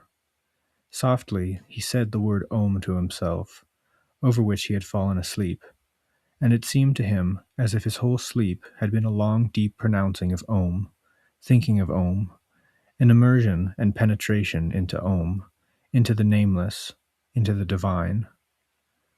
What a wonderful sleep it had been. Never had a sleep so refreshed him, so renewed him, so rejuvenated him. Perhaps he had really died. Perhaps he had been drowned and was reborn in another form. No, he recognized himself. He recognized his hands and feet, the place where he lay, and the self in his breast. Siddartha, self-willed, individualistic. But this Siddartha was somewhat changed, renewed. He had slept wonderfully. He was remarkably awake, happy, and curious. Siddartha raised himself and saw a monk in a yellow gown, with shaved head, sitting opposite him in the attitude of a thinker. He looked at the man, who had neither hair on his head nor a beard, and he did not look at him long when he recognized this monk, Govinda, the friend of his youth. Govinda, who had taken refuge in the illustrious Buddha. Govinda had also aged, but he still showed the old characteristics in his face: eagerness, loyalty, curiosity, anxiety. But when Govinda, feeling his glance, raised his eyes and looked at him, Siddartha saw that Govinda did not recognize him. Govinda was pleased to find him awake. Apparently, he had sat there a long time waiting for him to awaken, although he did not know him. "I was sleeping," said Siddartha. "How did you come here?" "You were sleeping," answered Govinda, "and it is not good to sleep in such places where there are often snakes and animals from the forest prowling about. I am one of the followers of the illustrious Gautama, the Buddha of Sakyamuni, and I am on a pilgrimage with a number of our order. I saw you lying asleep in a dangerous place, so I tried to awaken you, and then as I saw you were sleeping very deeply, I remained behind my brothers and sat by you. Then it seems that I, who wanted to watch over you, fell asleep myself. Weariness overcame me, and I kept my watch badly. But now you are awake, so I must go and overtake my brothers. I thank you, Samana, for guarding my sleep. The followers of the illustrious one are very kind, but now you may go on your way. I am going. May you keep well. I thank you, Samana." Govinda bowed and said, "Goodbye." "Goodbye, Govinda," said Siddartha. The monk stood still. "Excuse me, sir. How do you know my name?" Thereupon Siddartha laughed. "I know you, Govinda, from your father's house, and from the Brahmin school, and from the sacrifices, and from our sojourn with the Samanas, and from that hour in the grove of Jetavana, when you swore allegiance to the illustrious one." "You are Siddartha," cried Govinda aloud. "Now I recognize you, and do not understand why I did not recognize you immediately." "Greetings, Siddartha. It gives me great pleasure to see you again." "I am also pleased to see you again. You have watched over me during my sleep. I thank you once again, although I needed no guard. Where are you going, my friend? I am not going anywhere. We monks are always on the way, except during the rainy season. We always move from place to place, living according to the rule, preach the gospel, collect alms, and then move on. It is always the same. But where are you going, Siddartha? Siddartha said, It is the same with me as it is with you, my friend. I am not going anywhere. I am only on the way. I am making a pilgrimage. Govinda said, You say you are making a pilgrimage, and I believe you. But forgive me, Siddartha, you do not look like a pilgrim. You are wearing the clothes of a rich man. You are wearing the shoes of a man of fashion. And your perfumed hair is not the hair of a pilgrim. It is not the hair of a samana. You have observed well, my friend. You see everything with your sharp eyes. But I did not tell you that I am a samana. I said I was making a pilgrimage, and that is true. You are making a pilgrimage, said Govinda, but few make a pilgrimage in such clothes, in such shoes, and with such hair. I, who have been wandering for many years, have never seen such a pilgrim. I believe you, Govinda, but today you have met such a pilgrim in such shoes and dress. Remember, my dear Govinda, the world of appearances is transitory. The style of our clothes and hair is extremely transitory. Our hair and our bodies are themselves transitory. You have observed correctly. I am wearing the clothes of a rich man. I am wearing them because I have been a rich man, and I am wearing my hair like men of the world and fashion because I have been one of them.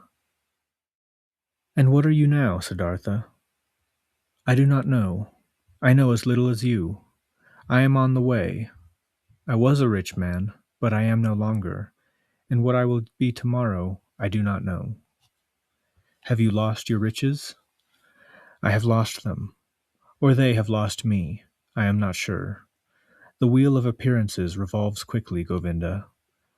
Where is Siddartha the Brahmin? Where is Siddartha the Samana? Where is Siddartha the rich man? The transitory soon changes, Govinda. You know that. For a long time Govinda looked doubtfully at the friend of his youth. Then he bowed to him, as one does to a man of rank, and went on his way. Smiling, Siddartha watched him go. He still loved him, this faithful, anxious friend. And at that moment, in that splendid hour, after his wonderful sleep, permeated with Om, how could he help but love someone and something? That was just the magic that had happened to him during his sleep, and the Om in him. He loved everything. He was full of joyous love towards everything that he saw. And it seemed to him that was just why he was previously so ill, because he could love nothing and nobody. With a smile, Siddartha watched the departing monk. His sleep had strengthened him, but he suffered great hunger, for he had not eaten for 2 days, and the time was long past when he could ward off hunger. Troubled, yet also with laughter, he recalled that time. He remembered that at that time he had boasted of 3 things to Kamala, 3 noble and invincible arts: fasting, waiting, and thinking. These were his possessions, his power and strength, his firm staff. He had learned these 3 arts and nothing else during the diligent, assiduous years of his youth. Now he had lost them. He possessed none of them any more, neither fasting, nor waiting, nor thinking. He exchanged them for the most wretched things, for the transitory, for the pleasures of the senses, for high living and riches. He had gone along a strange path, and now it seemed that he had indeed become an ordinary person. Siddartha reflected on his state. He found it difficult to think. He really had no desire to, but he forced himself. Now, he thought, that all these transitory things have slipped away from me again, I stand once more beneath the sun, as I once stood as a small child. Nothing is mine. I know nothing. I possess nothing. I have learned nothing. How strange it is! Now, when I am no longer young, when my hair is fast growing gray, when strength begins to diminish, now I am beginning again like a child. He had to smile again. Yes, his destiny was strange. He was going backwards, and now he again stood empty and naked and ignorant in the world. But he did not grieve about it. No, he even felt a great desire to laugh at himself, to laugh at this strange, foolish world. Things are going backwards with you, he said to himself, and laughed. And as he said it, his glance lighted on the river, and he saw the river also flowing continually backwards, singing merrily. That pleased him immensely. He smiled cheerfully at the river. Was this not the river in which he had once wished to drown himself, hundreds of years ago? Or had he dreamt it? How strange his life had been, he thought. He had wandered along strange paths. As a boy, I was occupied with the gods and sacrifices. As a youth, with asceticism, with thinking and meditation. I was in search of Brahman and revered the eternal in Atman. As a young man, I was attracted to expiation. I lived in the woods, suffered heat and cold. I learned to fast. I learned to conquer my body. I then discovered with wonder the teachings of the great Buddha. I felt knowledge and the unity of the world circulate in me like my own blood. But I also felt compelled to leave the Buddha and the great knowledge. I went and learned the pleasures of love from Kamala and business from Kamaswami. I hoarded money. I squandered money. I acquired a taste for rich food. I learned to stimulate my senses. I had to spend many years like that in order to lose my intelligence, to lose the power to think, to forget about the unity of things.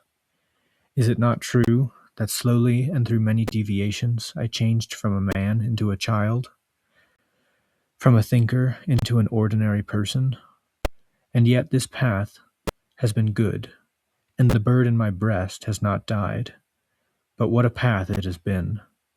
I have had to experience so much stupidity, so many vices, so much error, so much nausea, disillusionment, and sorrow, just in order to become a child again and begin anew.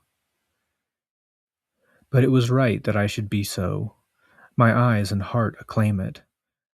I had to experience despair. I had to sink to the greatest mental depths, to thoughts of suicide, in order to experience grace, to hear Om again, to sleep deeply again, and to awaken refreshed again. I had to become a fool again in order to find Atman in myself. I had to sin in order to live again. Whither will my path yet lead me? This path is stupid. It goes in spirals, perhaps in circles, but whichever way it goes, I will follow it. He was aware of a great happiness mounting within him. Where does it come from? He asked himself. What is the reason for this feeling of happiness? Does it arise from my good long sleep, which has done me so much good? Or from the word Om, which I pronounced? Or because I have run away? Because my flight is accomplished? Because I am at last free again, and stand like a child beneath the sky? Ah, how good this flight has been, this liberation. In the place from which I escaped, there was always an atmosphere of pomade, spice, excess, and inertia. How I hated that world of riches, carousing and playing. How I hated myself for remaining so long in that horrible world. How I hated myself, thwarted, poisoned, and tortured myself, made myself old and ugly. Never again, as I once fondly imagined, will I consider that Siddartha is clever. But one thing I have done well, which pleases me, which I must praise. I have now put an end to that self-detestation, to that foolish empty life. I commend you, Siddartha, that after so many years of folly, you have again had a good idea, that you have accomplished something, that you have again heard the bird in your breast sing and followed it. So he praised himself, was pleased with himself, and listened curiously to his stomach, which rumbled from hunger. He felt he had thoroughly tasted and ejected a portion of sorrow, a portion of misery, during those past times, that he had consumed them up to a point of despair and death. But all was well. He could have remained much longer with Kamaswami, made and squandered money, fed his body, and neglected his soul. He could have dwelt for a long time yet in that soft, well-upholstered hell, if this had not happened. This moment of complete hopelessness and despair, and the tense moment when he had bent over the flowing water, ready to commit suicide. This despair, this extreme nausea, which he had experienced, had not overpowered him. The bird, the clear spring and voice within him was still alive. That was why he rejoiced. That was why he laughed. That was why his face was radiant under his gray hair. It is a good thing to experience everything oneself, he thought. As a child, I learned that pleasures of the world and riches were not good. I have known it for a long time, but I have only just experienced it. Now I know it not only with my intellect, but with my eyes, with my heart, with my stomach. It is a good thing that I know this. He thought long of the change in him, listened to the bird singing happily. If this bird within him had died, would he have perished? No, something else in him had died, something that he had long desired should perish. Was it not what he had once wished to destroy during his ardent years of asceticism? Was it not his self, his small, fearful and proud self, with which he had wrestled for so many years, but which had always conquered him again, which appeared each time again and again, which robbed him of happiness and filled him with fear? Was it not this which had finally died today in the wood by this delightful river? Was it not because of its death that he was now like a child, so full of trust and happiness, without fear? Siddartha now also realized why he had struggled in vain with this self when he was a Brahmin and an ascetic. Too much knowledge had hindered him, too many holy verses, too many sacrificial rites, too much mortification of the flesh, too much doing and striving. He had been full of arrogance.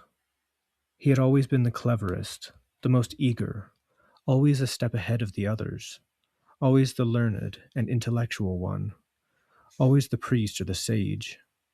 His self had crawled into this priesthood, into this arrogance, into this intellectuality.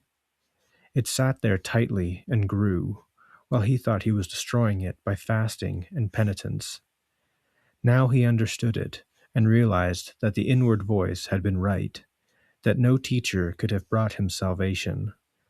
That was why he had to go into the world, to lose himself in power, women, and money. That was why he had to be a merchant, a dice player, a drinker, and a man of property, until the priest and samana in him were dead.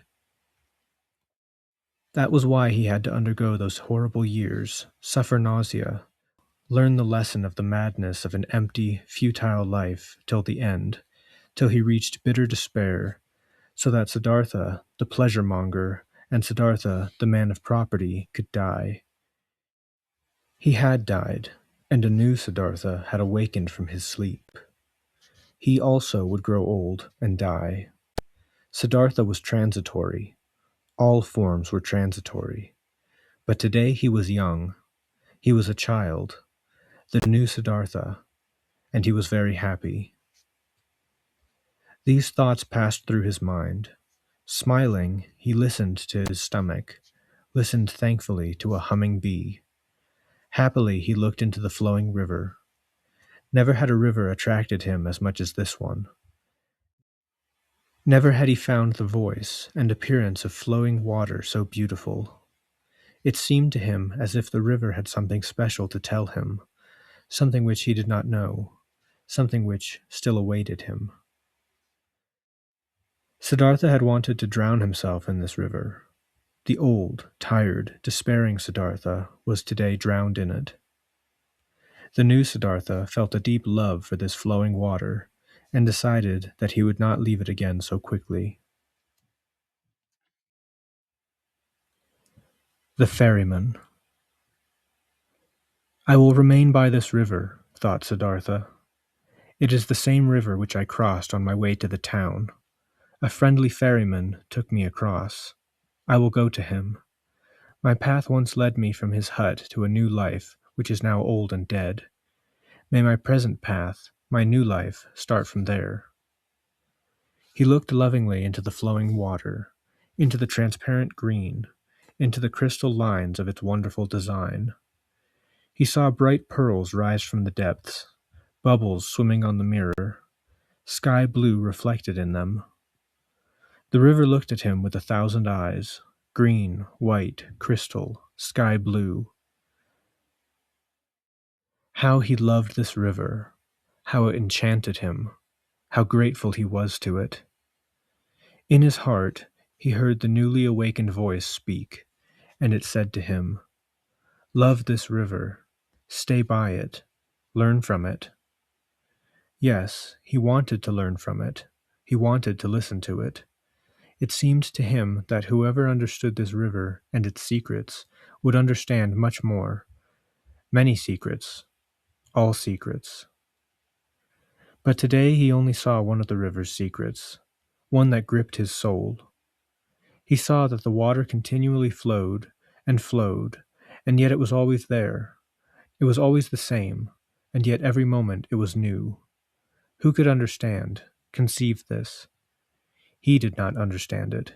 He was only aware of a dim suspicion, a faint memory, divine voices. Siddartha rose.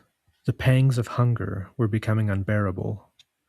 He wandered painfully along the river bank, listened to the rippling of the water, listened to the gnawing hunger in his body. When he reached the ferry, the boat was already there, and the ferryman who had once taken the young Samana across stood in the boat. Siddartha recognized him. He had also aged very much. "Will you take me across?" he asked. The ferryman, astonished to see such a distinguished-looking man alone and on foot, took him into the boat and set off. "You have chosen a splendid life," said Siddartha. "It must be fine to live near this river and sail on it every day." The rower smiled, swaying gently.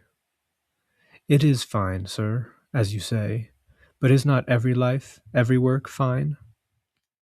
"Maybe, but I envy you yours." "Oh, you would soon lose your taste for it.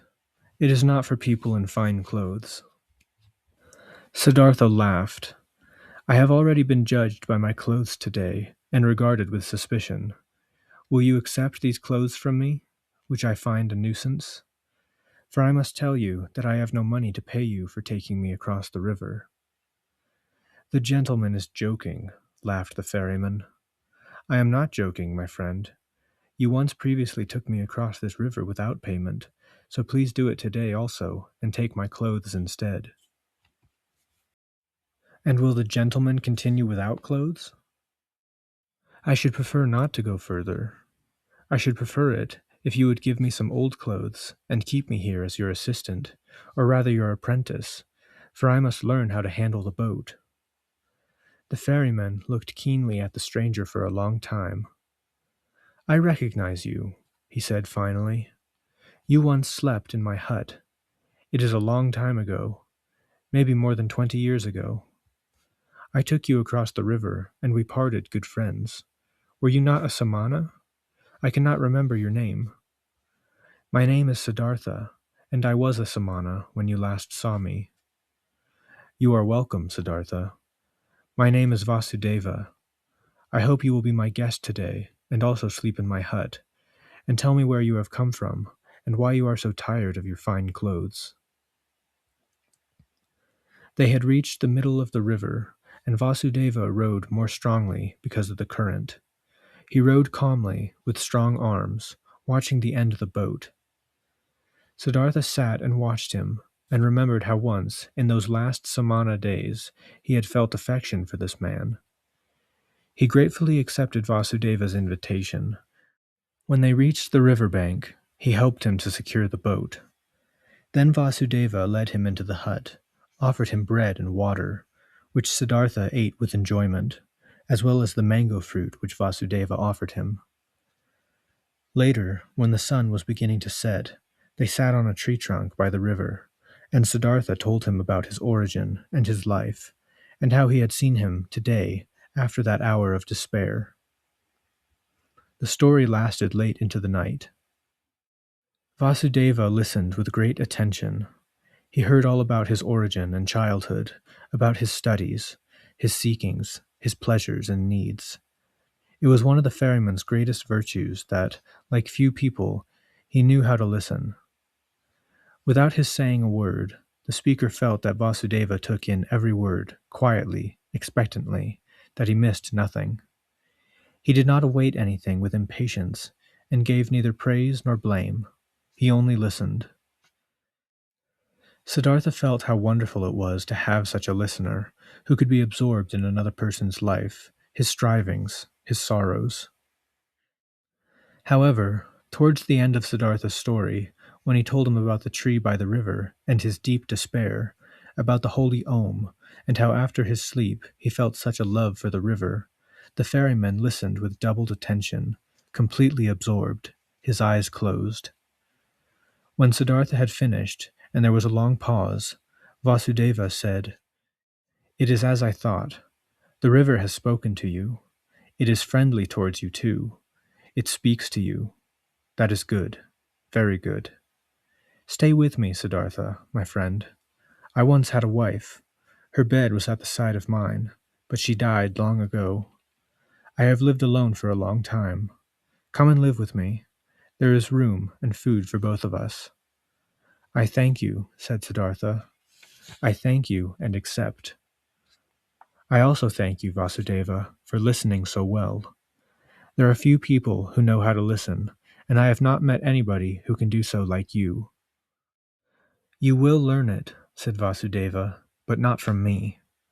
The river has taught me to listen. You will learn from it too. The river knows everything. One can learn everything from it. You have already learned from the river that it is good to strive downwards, to sink, to seek the depths. The rich and distinguished Siddartha will become a rower. Siddartha the learned Brahmin will become a ferryman. You have also learned this from the river. You will learn the other thing too." After a long pause, Siddartha said, "What other thing, Vasudeva?" Vasudeva rose. "It has grown late," he said. "Let us go to bed.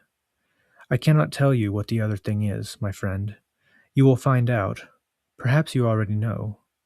I am not a learned man. I do not know how to talk or think. I only know how to listen and be devout. Otherwise I have learned nothing.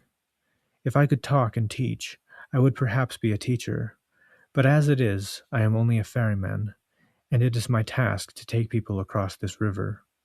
I have taken thousands of people across, and to all of them my river has been nothing but a hindrance on their journey. They have traveled for money and business, to weddings and on pilgrimages. The river has been in their way, and the ferryman was there to take them quickly across the obstacle. However, amongst the thousands there have been a few, 4 or 5, to whom the river was not an obstacle. They have heard its voice and listened to it, and the river has become holy to them, as it has to me. Let us now go to bed, Siddartha." Siddartha stayed with the ferryman and learned how to look after the boat, and when there was nothing to do at the ferry, he worked in the rice field with Vasudeva, gathered wood, and picked fruit from the banana trees. He learned how to make oars, how to improve the boat, and to make baskets. He was pleased with everything that he did and learned, and the days and months passed quickly. But he learned more from the river than Vasudeva could teach him.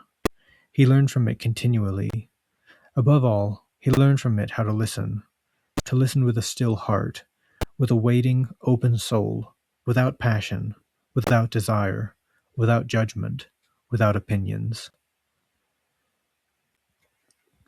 He lived happily with Vasudeva, and occasionally they exchanged words, few and long-considered words. Vasudeva was no friend of words. Siddartha was rarely successful in moving him to speak. He once asked him, Have you also learned that secret from the river, that there is no such thing as time? A bright smile spread over Vasudeva's face. Yes, Siddartha, he said. Is this what you mean?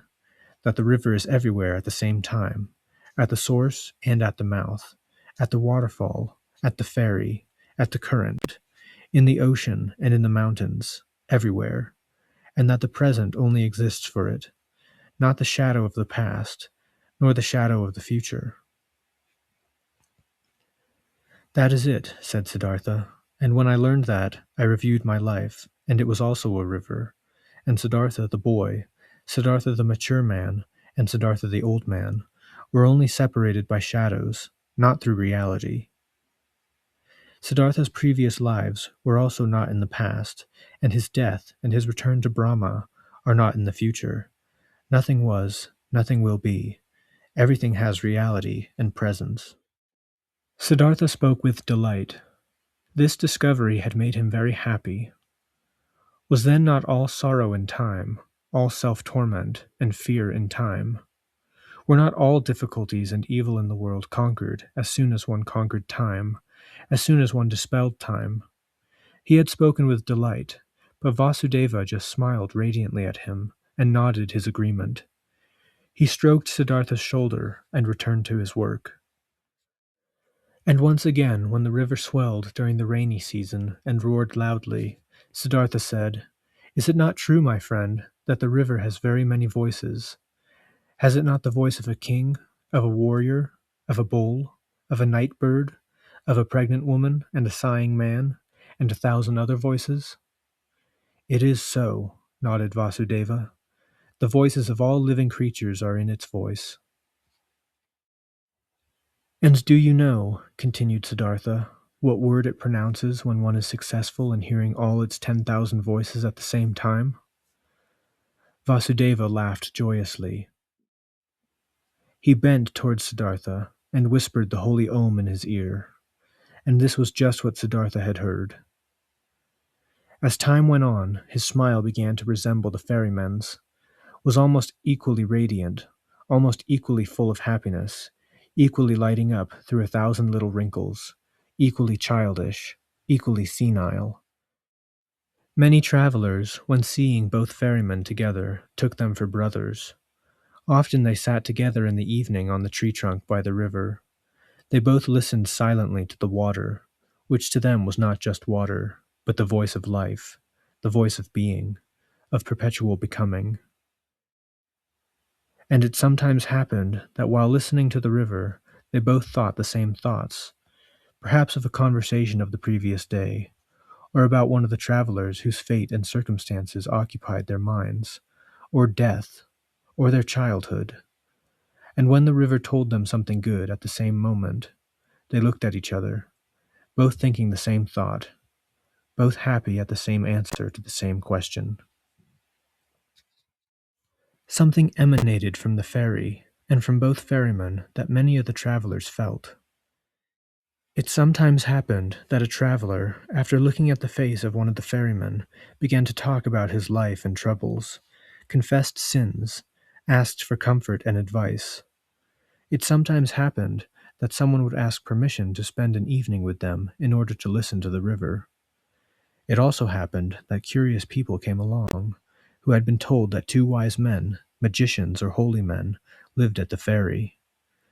The curious ones asked many questions, but they received no replies, and they found neither magicians nor wise men. They only found 2 friendly old men, who appeared to be mute, rather odd and stupid. And the curious ones laughed and said how foolish and credible people were to spread such wild rumors. The years passed, and nobody counted them. Then one day, some monks came along, followers of Gautama, the Buddha, and asked to be taken across the river. The ferrymen learned from them that they were returning to their great teacher as quickly as possible, for the news had spread that the illustrious one was seriously ill and would soon suffer his last mortal death and attain salvation. Not long afterwards, another party of monks arrived, and then another. And the monks, as well as most of the other travelers, talked of nothing but Gautama and his approaching death.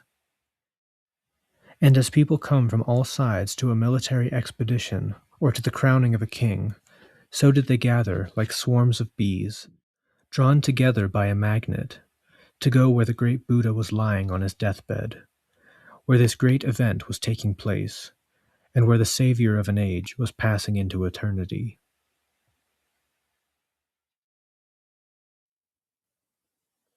Siddartha thought a great deal at this time about the dying sage whose voice had stirred thousands, whose voice he had also once heard, whose holy countenance he had also once looked at with awe. He thought lovingly of him, remembered his path to salvation, and smiling, remembered the words he had once uttered as a young man to the illustrious one. It seemed to him that they had been arrogant and precocious words. For a long time he knew that he was not separated from Gautama, although he could not accept his teachings. No, a true seeker could not accept any teachings, not if he sincerely wished to find something. But he who had found could give his approval to every path, every goal. Nothing separated him from all the other thousands who lived in eternity, who breathed the divine. One day, when very many people were making a pilgrimage to the dying Buddha, Kamala, once the most beautiful of courtesans, was also on her way. She had long retired from her previous way of life, had presented her garden to Gautama's monks, taking refuge in his teachings, and belonged to the women and benefactresses attached to the pilgrims. On hearing of Gautama's approaching death, she had set off on foot, wearing simple clothes, together with her son. They had reached the river on her way, but the boy soon became tired. He wanted to go home. He wanted to rest. He wanted to eat. He was often sulky and tearful. Kamala frequently had to rest with him. He was used to matching his will against hers. She had to feed him, comfort him, and scold him. He could not understand why his mother had to make this weary, miserable pilgrimage to an unknown place, to a strange man who was holy and was dying. Let him die. What did it matter to the boy? The pilgrims were not far from Vasudeva's ferry, when little Siddartha told his mother he wanted to rest. Kamala herself was tired, and while the boy ate a banana, she crouched down on the ground, half closed her eyes, and rested. Suddenly, however, she uttered a cry of pain. The boy, startled, looked at her and saw her face white with horror. From under her clothes, a small black snake, which had bitten Kamala, crawled away. They both ran on quickly in order to reach some people. When they were near the ferry, Kamala collapsed and could not go any further. The boy cried out for help, meantime kissing and embracing his mother. She also joined in his loud cries, until the sounds reached Vasudeva, who was standing by the ferry. He came quickly, took the woman in his arms, and carried her to the boat. The boy joined him, and they soon arrived at the hut, where Siddartha was standing, and was just lighting the fire. He looked up and first saw the boy's face, which strangely reminded him of something. Then he saw Kamala, whom he recognized immediately, although she lay unconscious in the ferryman's arms. Then he knew that it was his own son whose face had so reminded him of something, and his heart beat quickly. Kamala's wound was washed, but it was already black, and her body had swelled. She was given a restorative, and her consciousness returned. She was lying on Siddartha's bed in his hut, and Siddartha, whom she had once loved so much, was bending over her. She thought she was dreaming, and smiling, she looked into her lover's face. Gradually, she realized her condition, remembered the bite, and called anxiously for her son. "Do not worry," said Siddartha. "He is here." Kamala looked into his eyes. She found it difficult to speak with the poison in her system. You have grown old, my dear, she said. You have become gray, but you are like the young Samana who once came to me in my garden, without clothes and with dusty feet. You are much more like him than when you left Kamaswami and me. Your eyes are like his, Siddartha. Ah, I have also grown old. Old. Did you recognize me? Siddartha smiled. I recognized you immediately, Kamala, my dear. Kamala indicated her son and said, Did you recognize him too? He is your son. Her eyes wandered and closed. The boy began to cry. Siddartha put him on his knee, let him weep, and stroked his hair. Looking at the child's face, he remembered a Brahmin prayer which he had once learned when he himself was a small child. Slowly, and in a singing voice, he began to recite it. The words came back to him out of the past and his childhood. The child became quiet as he recited, still sobbed a little, and then fell asleep. Siddartha put him on Vasudeva's bed. Vasudeva stood by the hearth, cooking rice. Siddartha looked at Vasudeva and smiled at him. She is dying, said Siddartha softly. Vasudeva nodded. The firelight from the hearth was reflected in his kind face. Kamala again regained consciousness. There was pain in her face. Siddartha read the pain on her mouth, in her pallid face. He read it quietly, attentively, waiting, sharing her pain. Kamala was aware of this. Her glance sought his. Looking at him, she said, Now I see that your eyes have also changed. They have become quite different. How do I recognize that you are still Siddartha? You are Siddartha, and yet you are not like him. Siddartha did not speak. Silently, he looked into her eyes. Have you attained it? She asked. Have you found peace? He smiled and placed his hand on hers. Yes, she said, I see it. I also will find peace. You have found it, whispered Siddartha. Kamala looked at him steadily. It had been her intention to make a pilgrimage to Gautama, to see the face of the illustrious one, to obtain some of his peace, and instead she had only found Siddartha, and it was good, just as good as if she had seen the other. She wanted to tell him that, but her tongue no longer obeyed her will. Silently, she looked at him, and he saw the life fade from her eyes. When the last pain had filled and passed from her eyes, when the last shudder had passed through her body, his fingers closed her eyelids. He sat there a long time, looking at her dead face. For a long time he looked at her mouth, her old, tired mouth, and her shrunken lips, and remembered how once, in the spring of his life, he had compared her lips with a freshly cut fig. For a long time he looked intently at the pale face, at the tired wrinkles, and saw his own face like that, just as white, also dead, and at the same time he saw his face and hers, young, with red lips, with ardent eyes, and he was overwhelmed with a feeling of the present and contemporary existence. In this hour he felt more acutely the indestructibleness of every life, the eternity of every moment. When he rose, Vasudeva had prepared some rice for him, but Siddartha did not eat. In the stable, where the goat was, the two old men straightened some straw, and Vasudeva lay down. But Siddartha went outside and sat in front of the hut all night, listening to the river, sunk in the past, simultaneously affected and encompassed by all the periods of his life.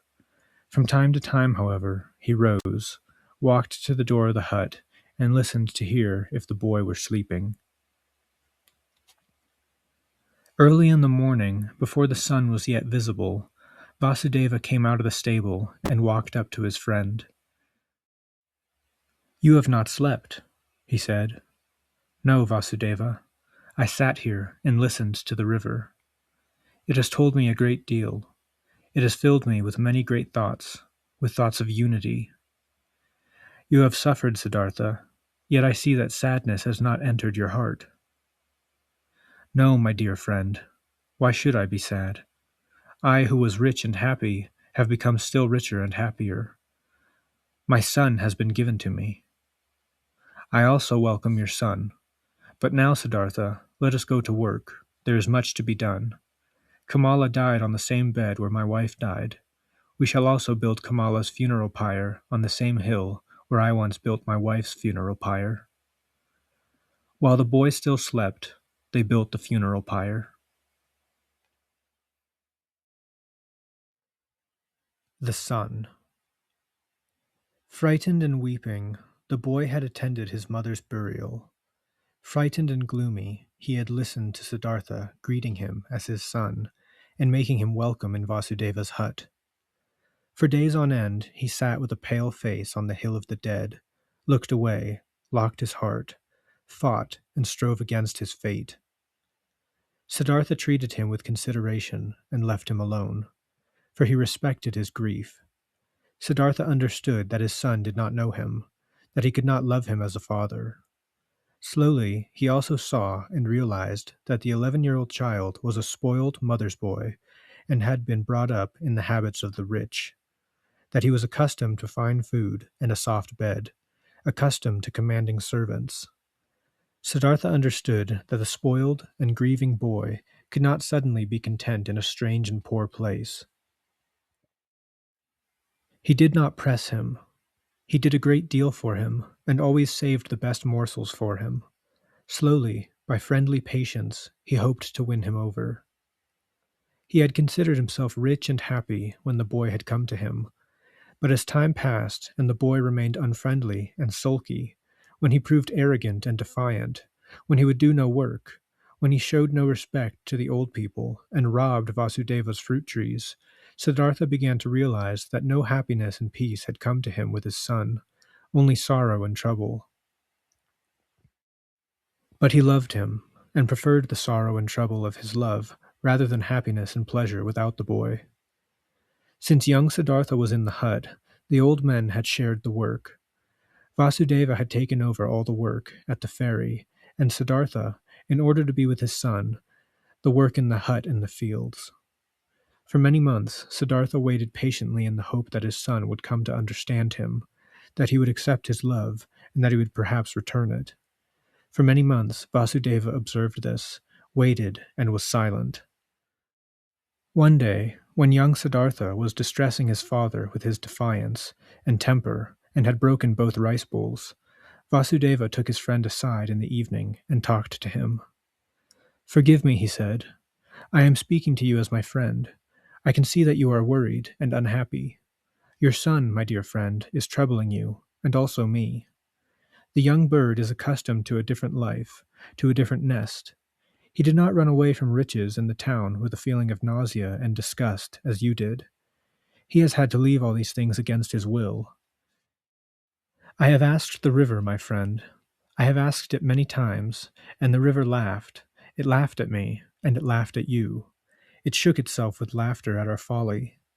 Water will go to water, youth to youth. Your son will not be happy in this place. You ask the river, and listen to what it says." Troubled, Siddartha looked at the kind face, in which there were many good-natured wrinkles. "How can I part from him?" he said softly. "Give me time yet, my dear friend. I am fighting for him. I am trying to reach his heart. I will win him with love and patience. The river will also talk to him some day. He is also called." Vasudeva's smile became warmer. "Oh, yes," he said, "he is also called. He also belongs to the everlasting life. But do you and I know to what he is called, to which path, which deeds, which sorrows? His sorrows will not be slight. His heart is proud and hard. He will probably suffer much, make many mistakes, do much injustice, and commit many sins. Tell me, my friend, are you educating your son? Is he obedient to you? Do you strike him or punish him?" "No, Vasudeva, I do not do any of these things." "I knew it. You are not strict with him. You do not punish him.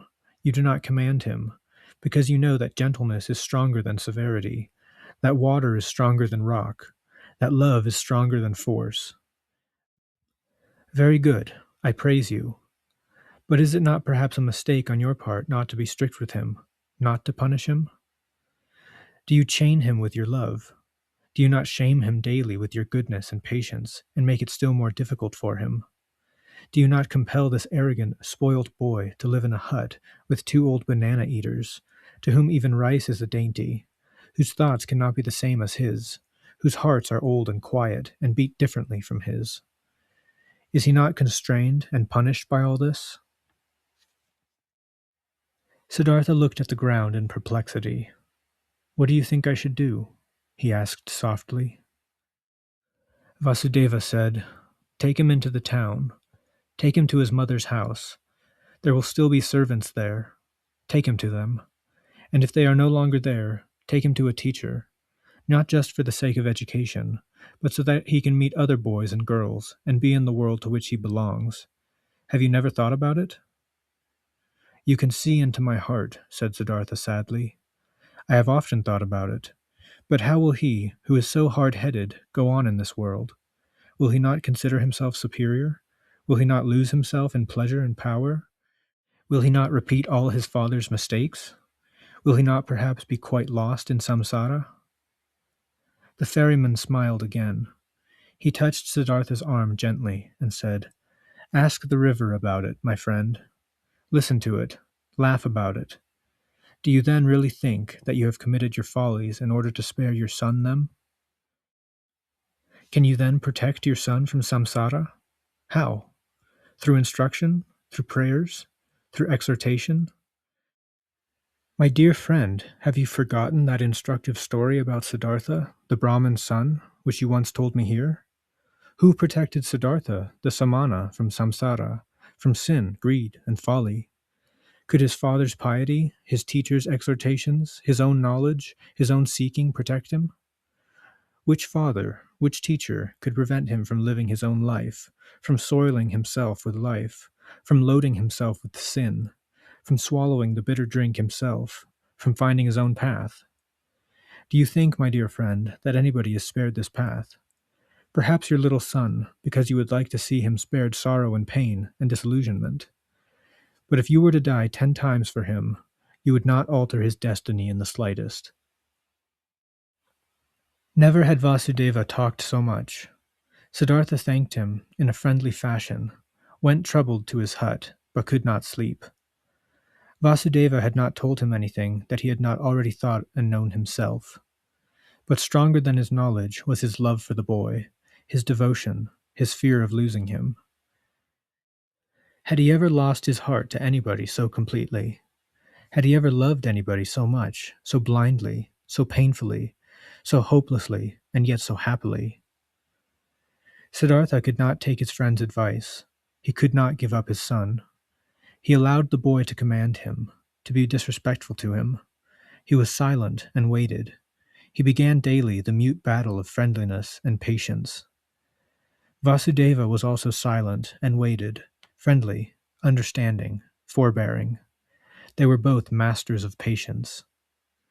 Once, when the boy's face reminded him of Kamala, Siddartha suddenly remembered something she had once said to him a long time ago. You cannot love, she had said to him, and he had agreed with her. He had compared himself with a star, and other people with falling leaves, and yet he had felt some reproach in her words. It was true that he had never fully lost himself in another person to such an extent as to forget himself. He had never undergone the follies of love for another person. He had never been able to do this, and it had then seemed to him that this was the biggest difference between him and the ordinary people. But now, since his son was there, he, Siddartha, had become completely like one of the people, through sorrow, through loving. He was madly in love, a fool because of love. Now he also experienced belatedly, for once in his life, the strongest and strangest passion. He suffered tremendously through it, and yet was uplifted, in some way renewed and richer. He felt indeed that this love, this blind love for his son, was a very human passion, that it was samsara, a troubled spring of deep water. At the same time, he felt that it was not worthless, that it was necessary. that it came from his own nature. This emotion, this pain, these follies also had to be experienced. In the meantime, his son let him commit his follies, let him strive, let him be humbled by his moods. There was nothing about this father that attracted him, and nothing that he feared. This father was a good man, a kind, gentle man, perhaps a pious man, perhaps a holy man, but all these were not qualities which could win the boy. This father who kept him in this wretched hut bored him, and when he answered his rudeness with a smile, every insult with friendliness, every naughtiness with kindness, that was the most hateful cunning of the old fox. The boy would have much preferred him to threaten him, to ill-treat him. A day came when young Siddartha said what was in his mind and openly turned against his father. The latter had told him to gather some twigs, but the boy did not leave the hut.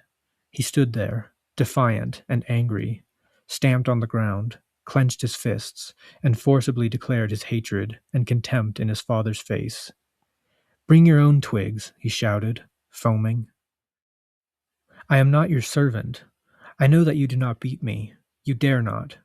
I know, however, that you continually punish me and make me feel small with your piety and indulgence. You want me to become like you, so pious, so gentle, so wise, but just to spite you, I would rather become a thief and a murderer and go to hell than be like you. I hate you. You are not my father, even if you have been my mother's lover a dozen times." Full of rage and misery, he found an outlet in a stream of wild and angry words at his father. Then the boy ran away, and only returned late in the evening. The following morning he had disappeared. A small two-colored basket made of bast, in which the ferrymen kept the copper and silver coins which they received as their payment, had also disappeared. The boat, too, had gone. Siddartha saw it on the other side of the bank.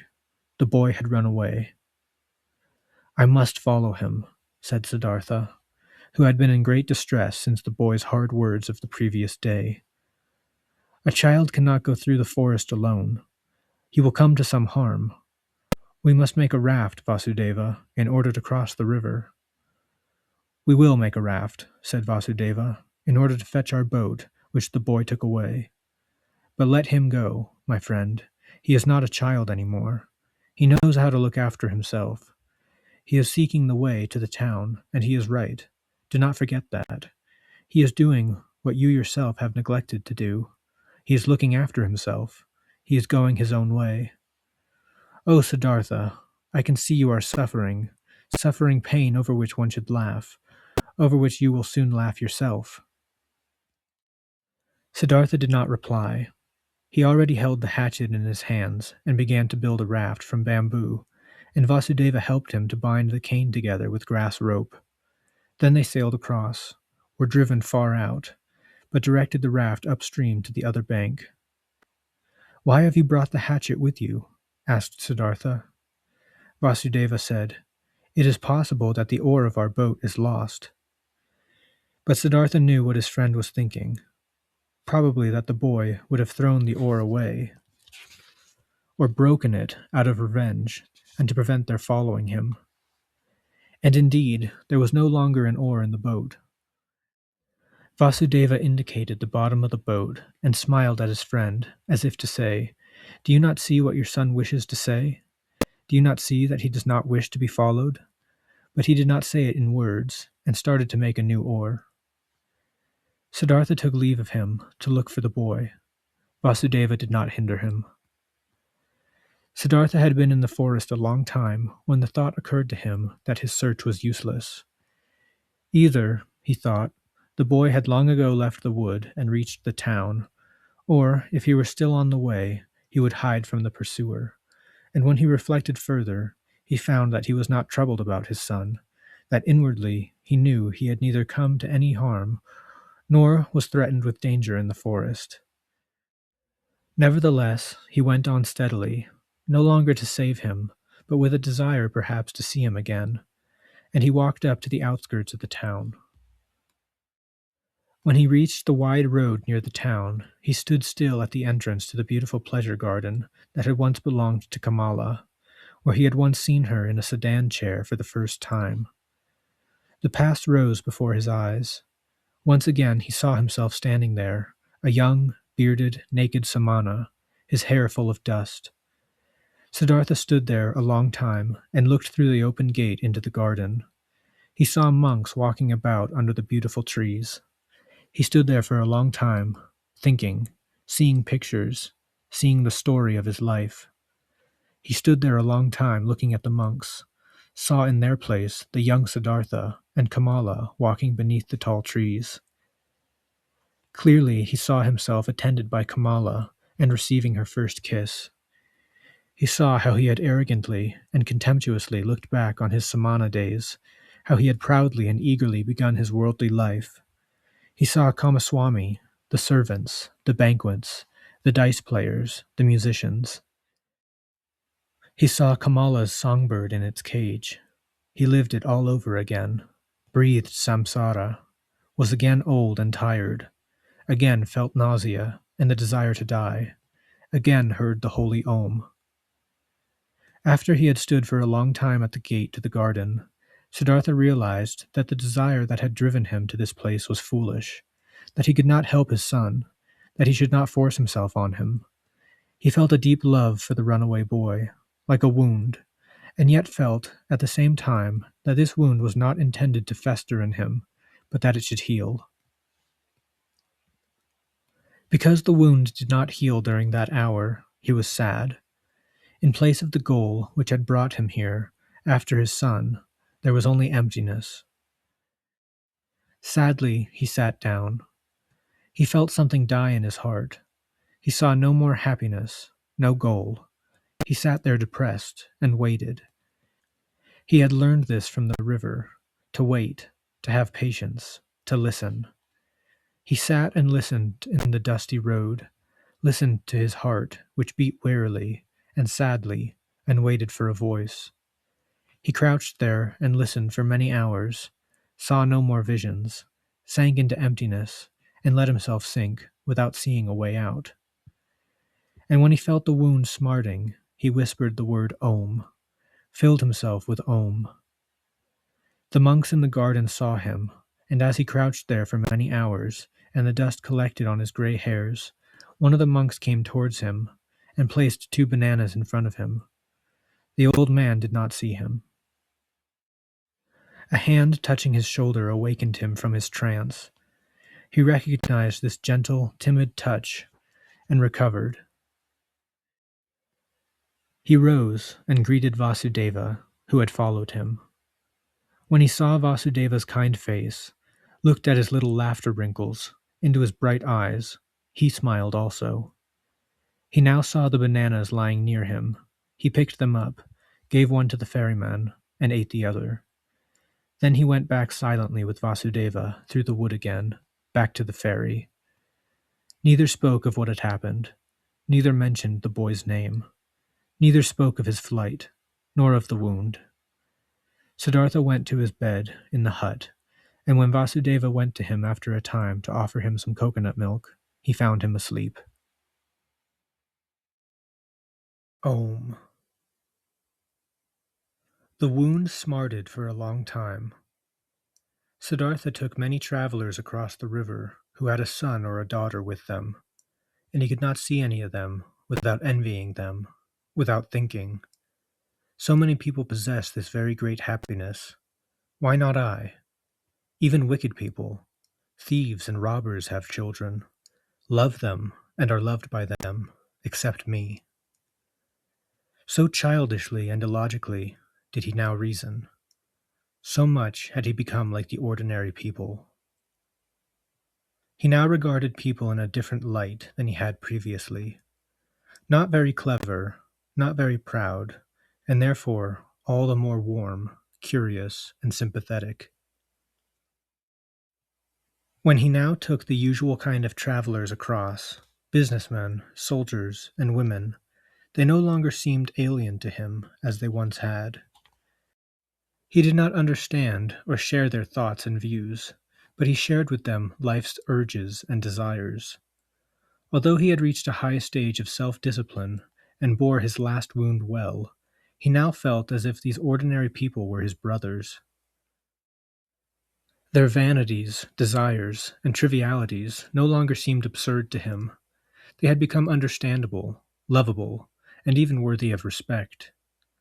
There was the blind love of a mother for her child, the blind foolish pride of a fond father for his only son, the blind eager strivings of a young vain woman for ornament and the admiration of men. All these little simple, foolish, but tremendously strong, vital, passionate urges and desires no longer seemed trivial to Siddartha. For their sake, he saw people live and do great things, travel, conduct wars, suffer, and endure immensely, and he loved them for it. He saw life, vitality, the indestructible, and Brahman in all their desires and needs. These people were worthy of love and admiration in their blind loyalty, in their blind strength and tenacity. With the exception of one small thing, one tiny little thing, they lacked nothing that the sage and thinker had, and that was the consciousness of the unity of all life. And many a time Siddartha even doubted whether this knowledge, this thought, was of such great value, whether it was not also perhaps the childish self-flattery of thinkers, who were perhaps only thinking children. The men of the world were equal to the thinkers in every other respect, and were often superior to them, just as animals in their tenacious, undeviating actions in cases of necessity may often seem superior to human beings. Within Siddartha there slowly grew and ripened the knowledge of what wisdom really was, and the goal of his long seeking. It was nothing but a preparation of the soul, a capacity, a secret art of thinking, feeling, and breathing thoughts of unity at every moment of life. This thought matured in him slowly, and it was reflected in Vasudeva's old childlike face, harmony, knowledge of the eternal perfection of the world, and unity. But the wound still smarted. Siddartha thought yearningly and bitterly about his son, nursed his love and feeling of tenderness for him, let the pain gnaw at him, underwent all the follies of love. The flame did not extinguish itself. One day, when the wound was smarting terribly, Siddartha rowed across the river, consumed by longing, and got out of the boat with the purpose of going to the town to seek his son. The river flowed softly and gently. It was in the dry season, but its voice rang out strangely. It was laughing. It was distinctly laughing. The river was laughing clearly and merrily at the old ferryman. Siddartha stood still. He bent over the water in order to hear better.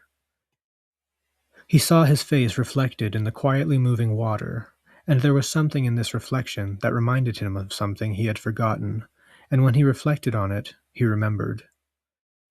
His face resembled that of another person, whom he had once known and loved, and even feared. It resembled the face of his father, the Brahman. He remembered how once, as a youth, he had compelled his father to let him go and join the ascetics, how he had taken leave of him, how he had gone and never returned. Had not his father also suffered the same pain that he was now suffering for his son? Had not his father died long ago, alone, without having seen his son again? Did he not expect the same fate? Was it not a comedy, a strange and stupid thing, this repetition, this course of events in a fateful circle? The river laughed. Yes, that was how it was. Everything that was not suffered to the end and finally concluded, recurred, and the same sorrows were undergone.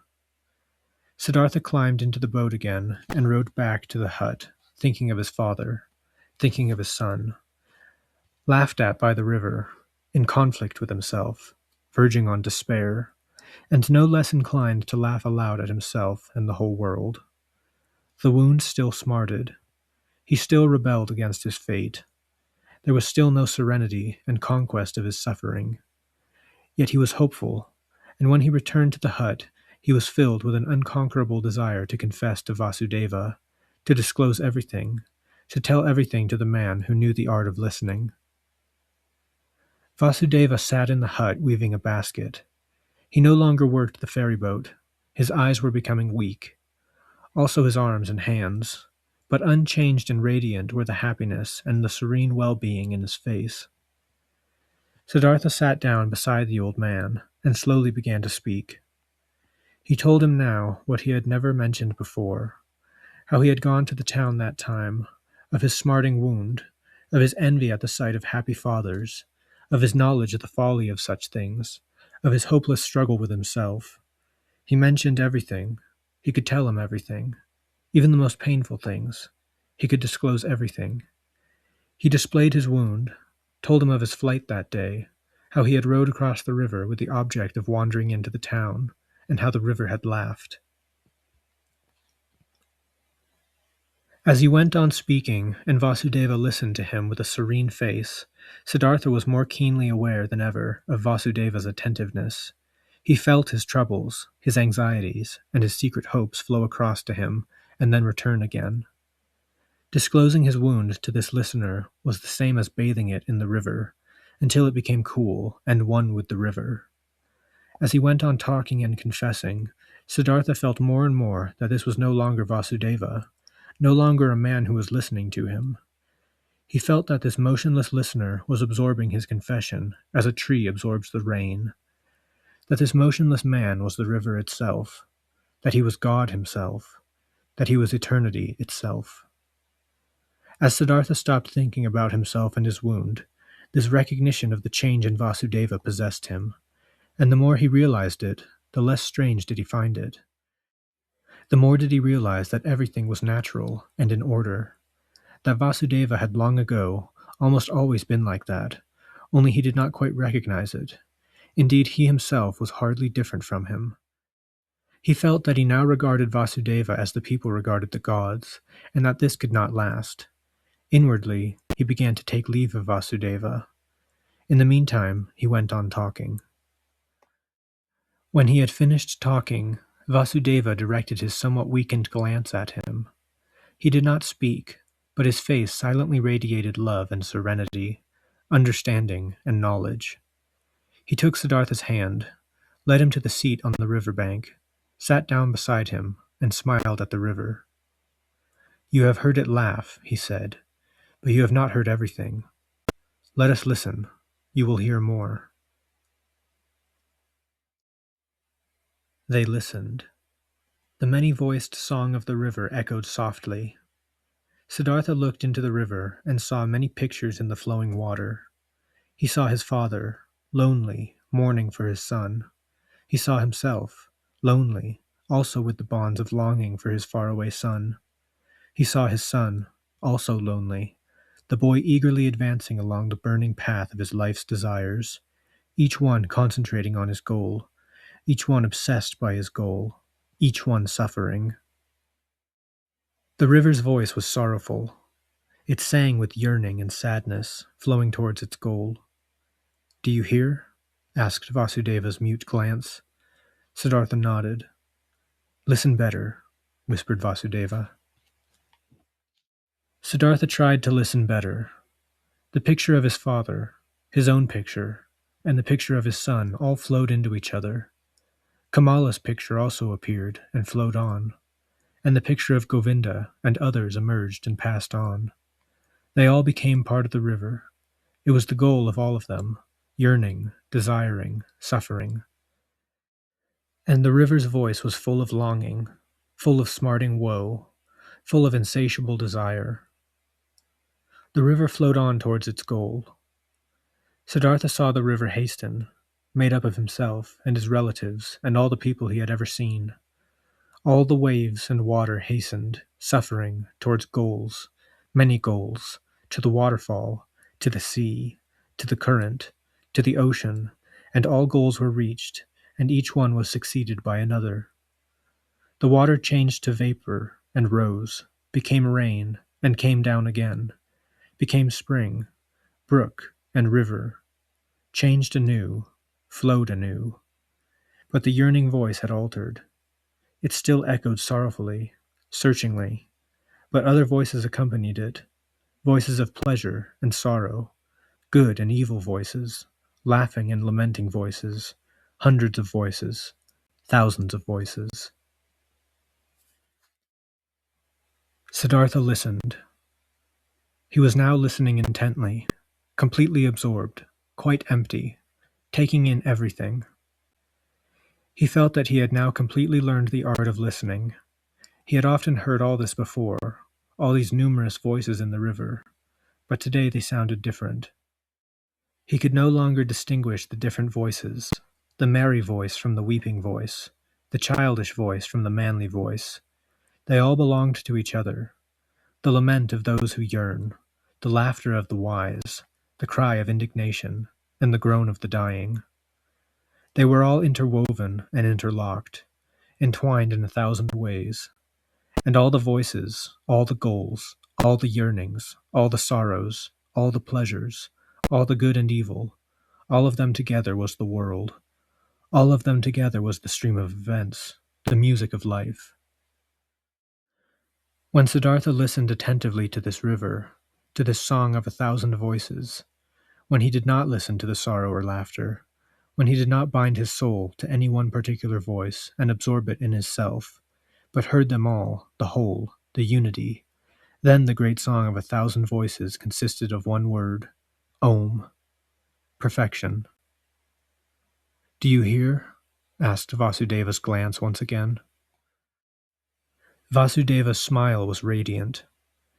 It hovered brightly in all the wrinkles of his old face, as the Om hovered over all the voices of the river.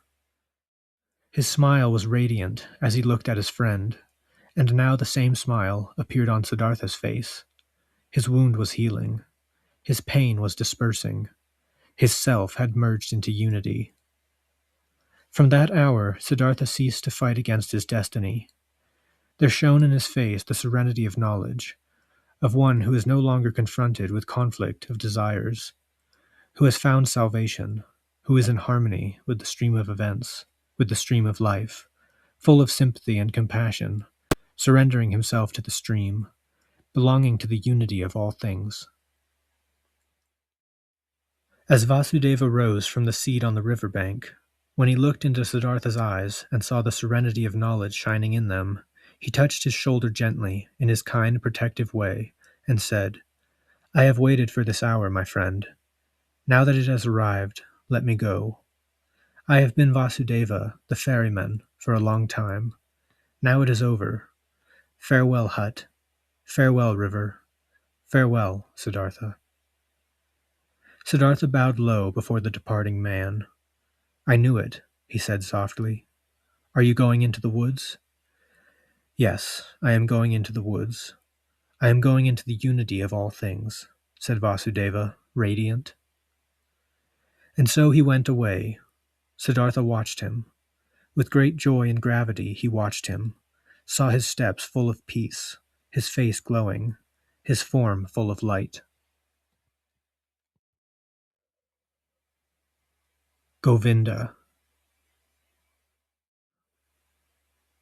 Govinda once spent a rest period with some other monks in the pleasure grove which Kamala, the courtesan, had once presented to the followers of Gautama. He heard talk of an old ferryman who lived by the river, a day's journey away, and whom many considered to be a sage. When Govinda moved on, he chose the path to the ferry, eager to see this ferryman, for although he had lived his life according to the rule, and was also regarded with respect by the younger monks for his age and modesty, there was still restlessness in his heart, and his seeking was unsatisfied. He arrived at the river and asked the old man to take him across. When they climbed out of the boat on the other side, he said to the old man, You show much kindness to the monks and pilgrims. You have taken many of us across. Are you not also a seeker of the right path? There was a smile in Siddartha's old eyes as he said, Do you call yourself a seeker, O venerable one? You who are already advanced in years and wear the robe of Gautama's monks. I am indeed old, said Govinda, but I have never ceased seeking. I will never cease seeking. That seems to be my destiny. It seems to me that you also have sought. Will you talk to me a little about it, my friend? Siddartha said, What could I say to you that would be of value? except that perhaps you seek too much, that as a result of your seeking, you cannot find. How is that? Asked Govinda. When someone is seeking, said Siddartha, it happens quite easily that he only sees the thing that he is seeking, that he is unable to find anything, unable to absorb anything, because he is only thinking of the thing he is seeking, because he has a goal, because he is obsessed with his goal. Seeking means to have a goal, but finding means to be free, to be receptive, to have no goal. You, O worthy one, are perhaps indeed a seeker, for in striving towards your goal, you do not see many things that are under your nose. I do not yet quite understand, said Govinda. How do you mean? Siddartha said, Once, O worthy one, many years ago, you came to this river and found a man sleeping there. You sat beside him to guard him while he slept, but you did not recognize the sleeping man, Govinda. Astonished, and like one bewitched, the monk gazed at the ferryman. Are you Siddartha? He asked him in a timid voice.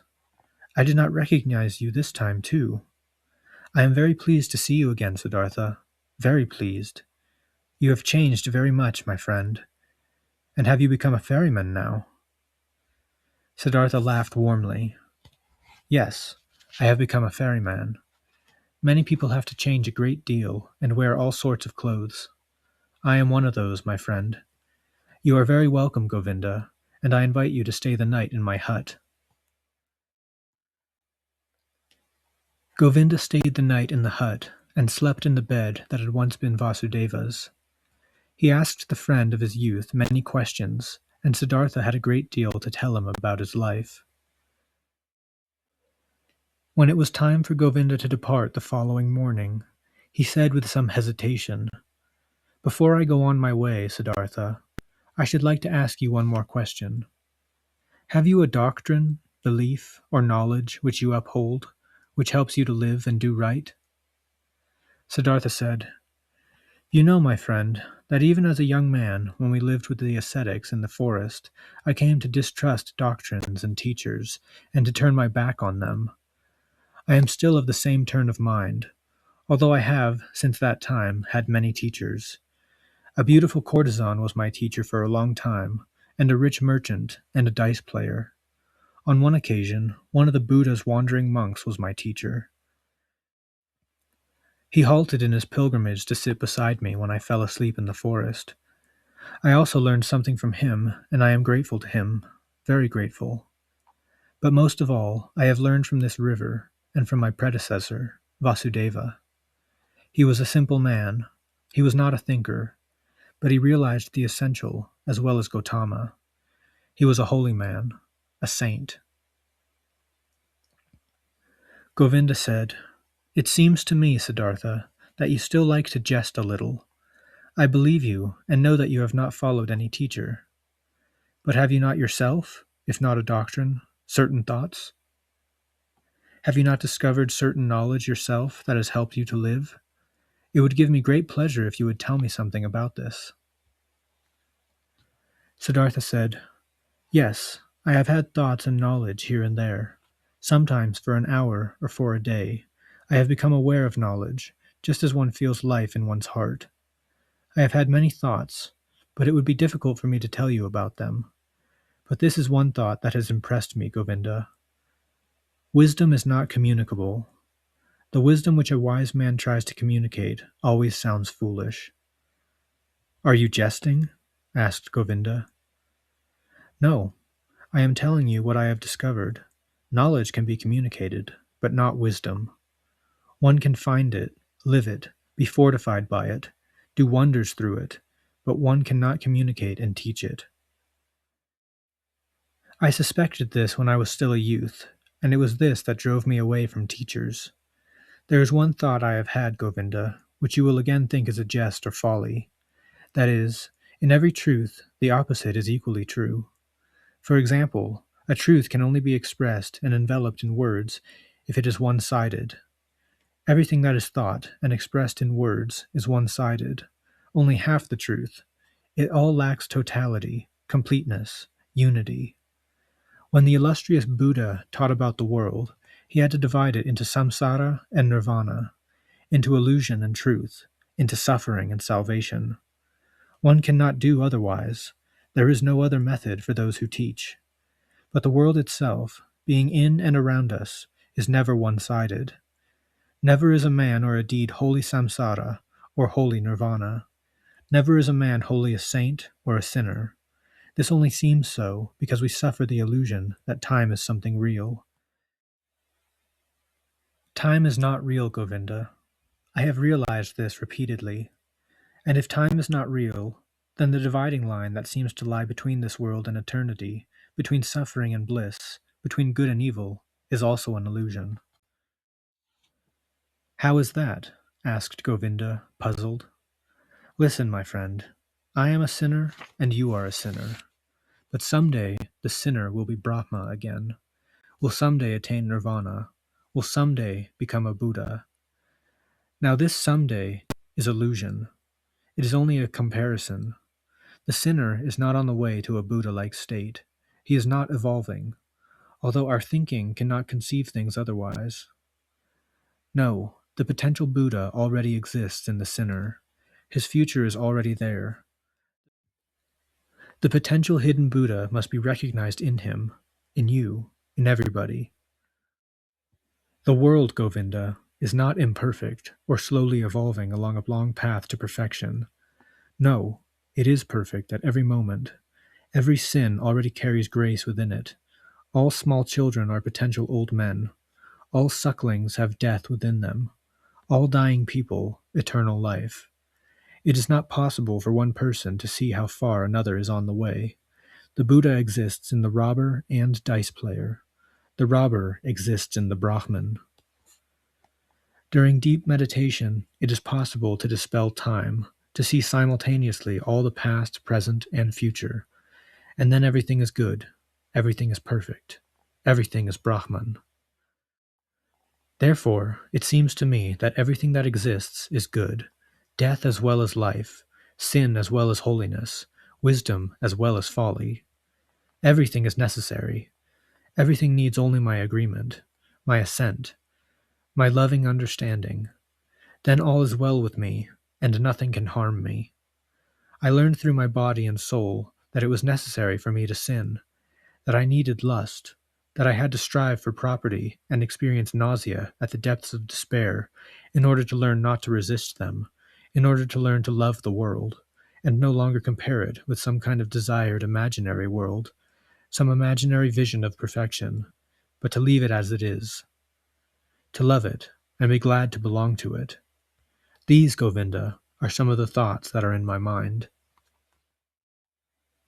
Siddartha bent down, lifted a stone from the ground, and held it in his hand. This, he said, handling it, is a stone, and within a certain length of time it will perhaps be soil, and from the soil it will become a plant, animal, or man. Previously, I should have said, this stone is just a stone. It has no value. It belongs to the world of Maya. But perhaps because within the cycle of change it can also become man and spirit, it is also of importance. That is what I should have thought. But now I think, this stone is stone. It is also animal, God, and Buddha. I do not respect and love it because it was one thing and will become something else, but because it has already long been everything and always is everything. I love it just because it is a stone, because today and now it appears to me a stone.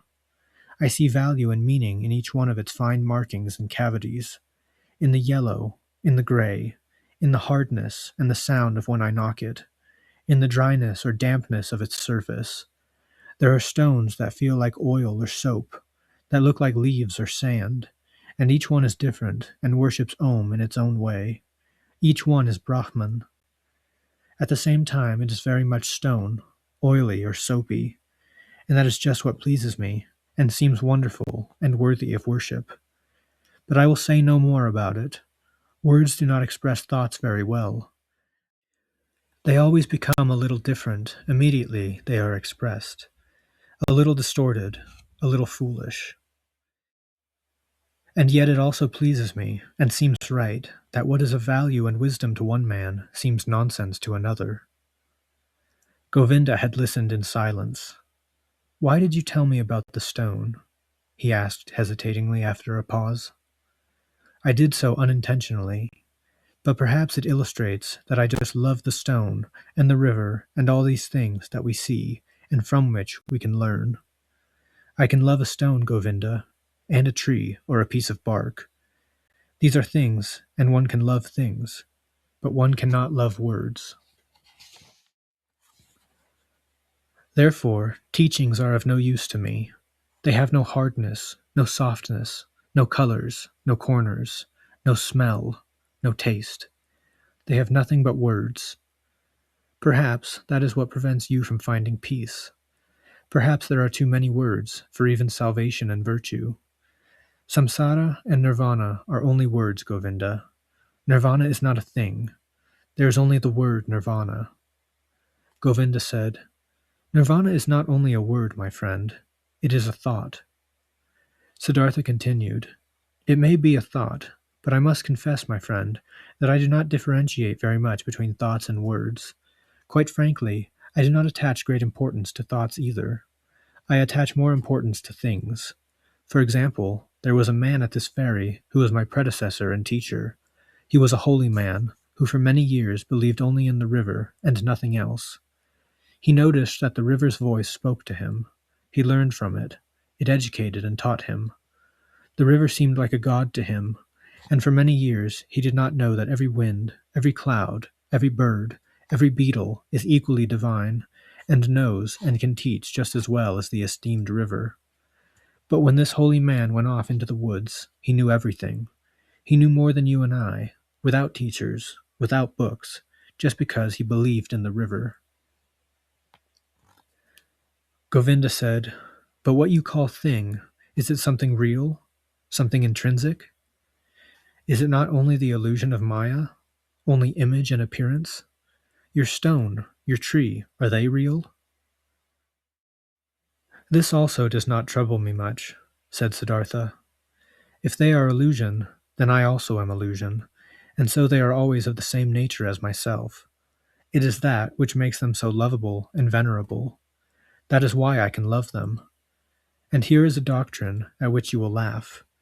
It seems to me, Govinda, that love is the most important thing in the world. It may be important to great thinkers to examine the world, to explain and despise it. But I think it is only important to love the world, not to despise it, not for us to hate each other, but to be able to regard the world and ourselves and all beings with love, admiration, and respect. I understand that, said Govinda, but that is just what the illustrious one called illusion. He preached benevolence, forbearance, sympathy, patience, but not love. He forbade us to bind ourselves to earthly love. I know that, said Siddartha, smiling radiantly. I know that, Govinda, and here we find ourselves within the maze of meanings, within the conflict of words, for I will not deny that my words about love are in apparent contradiction to the teachings of Gautama. That is just why I distrust words so much, for I know that this contradiction is an illusion. I know that I am at one with Gautama. How indeed could he not know love? He who has recognized all humanity's vanity and transitoriness, yet loves humanity so much that he has devoted a long life solely to help and teach people. Also, with this great teacher, the thing to me is of greater importance than the words. His deeds and life are more important to me than his talk. The gesture of his hand is more important to me than his opinions. The two old men were silent for a long time. Then, as Govinda was preparing to go, he said, I thank you, Siddartha, for telling me something of your thoughts. Some of them are strange thoughts. I cannot grasp them all immediately. However, I thank you, and I wish you many peaceful days. Inwardly, however, he thought, Siddartha is a strange man, and he expresses strange thoughts. His ideas seem crazy. How different do the illustrious one's doctrines sound? They are clear, straightforward, comprehensible. They contain nothing strange, wild, or laughable. But Siddartha's hands and feet, His eyes, his brow, his breathing, his smile, his greeting, his gait affect me differently from his thoughts. Never, since the time our illustrious Gautama passed into nirvana, have I ever met a man, with the exception of Siddartha, about whom I felt, this is a holy man. His ideas may be strange, his words may sound foolish, but his glance and his hand, his skin and his hair, all radiate a purity, peace, serenity, gentleness, and saintliness which I have never seen in any man since the recent death of our illustrious teacher. While Govinda was thinking these thoughts, and there was conflict in his heart, he again bowed to Siddartha, full of affection towards him. He bowed low before the quietly seated man. Siddartha, he said, we are now old men. We may never see each other again in this life. I can see, my dear friend, that you have found peace. I realize that I have not found it. Tell me one more word, my esteemed friend. Tell me something that I can conceive, something I can understand. Give me something to help me on my way, Siddartha. My path is often hard and dark. Siddartha was silent and looked at him with his calm, peaceful smile. Govinda looked steadily in his face, with anxiety, with longing. Suffering, continual seeking, and continual failure were written in his look. Siddartha saw it and smiled. Bend near to me, he whispered in Govinda's ear. Come, still nearer, quite close. Kiss me on the forehead, Govinda. Although surprised, Govinda was compelled by a great love and presentiment to obey him. He leaned close to him and touched his forehead with his lips. As he did this, something wonderful happened to him. While he was still dwelling on Siddartha's strange words, while he strove in vain to dispel the conception of time, to imagine nirvana and samsara as one, while even a certain contempt for his friend's words conflicted with a tremendous love and esteem for him, this happened to him. He no longer saw the face of his friend Siddartha.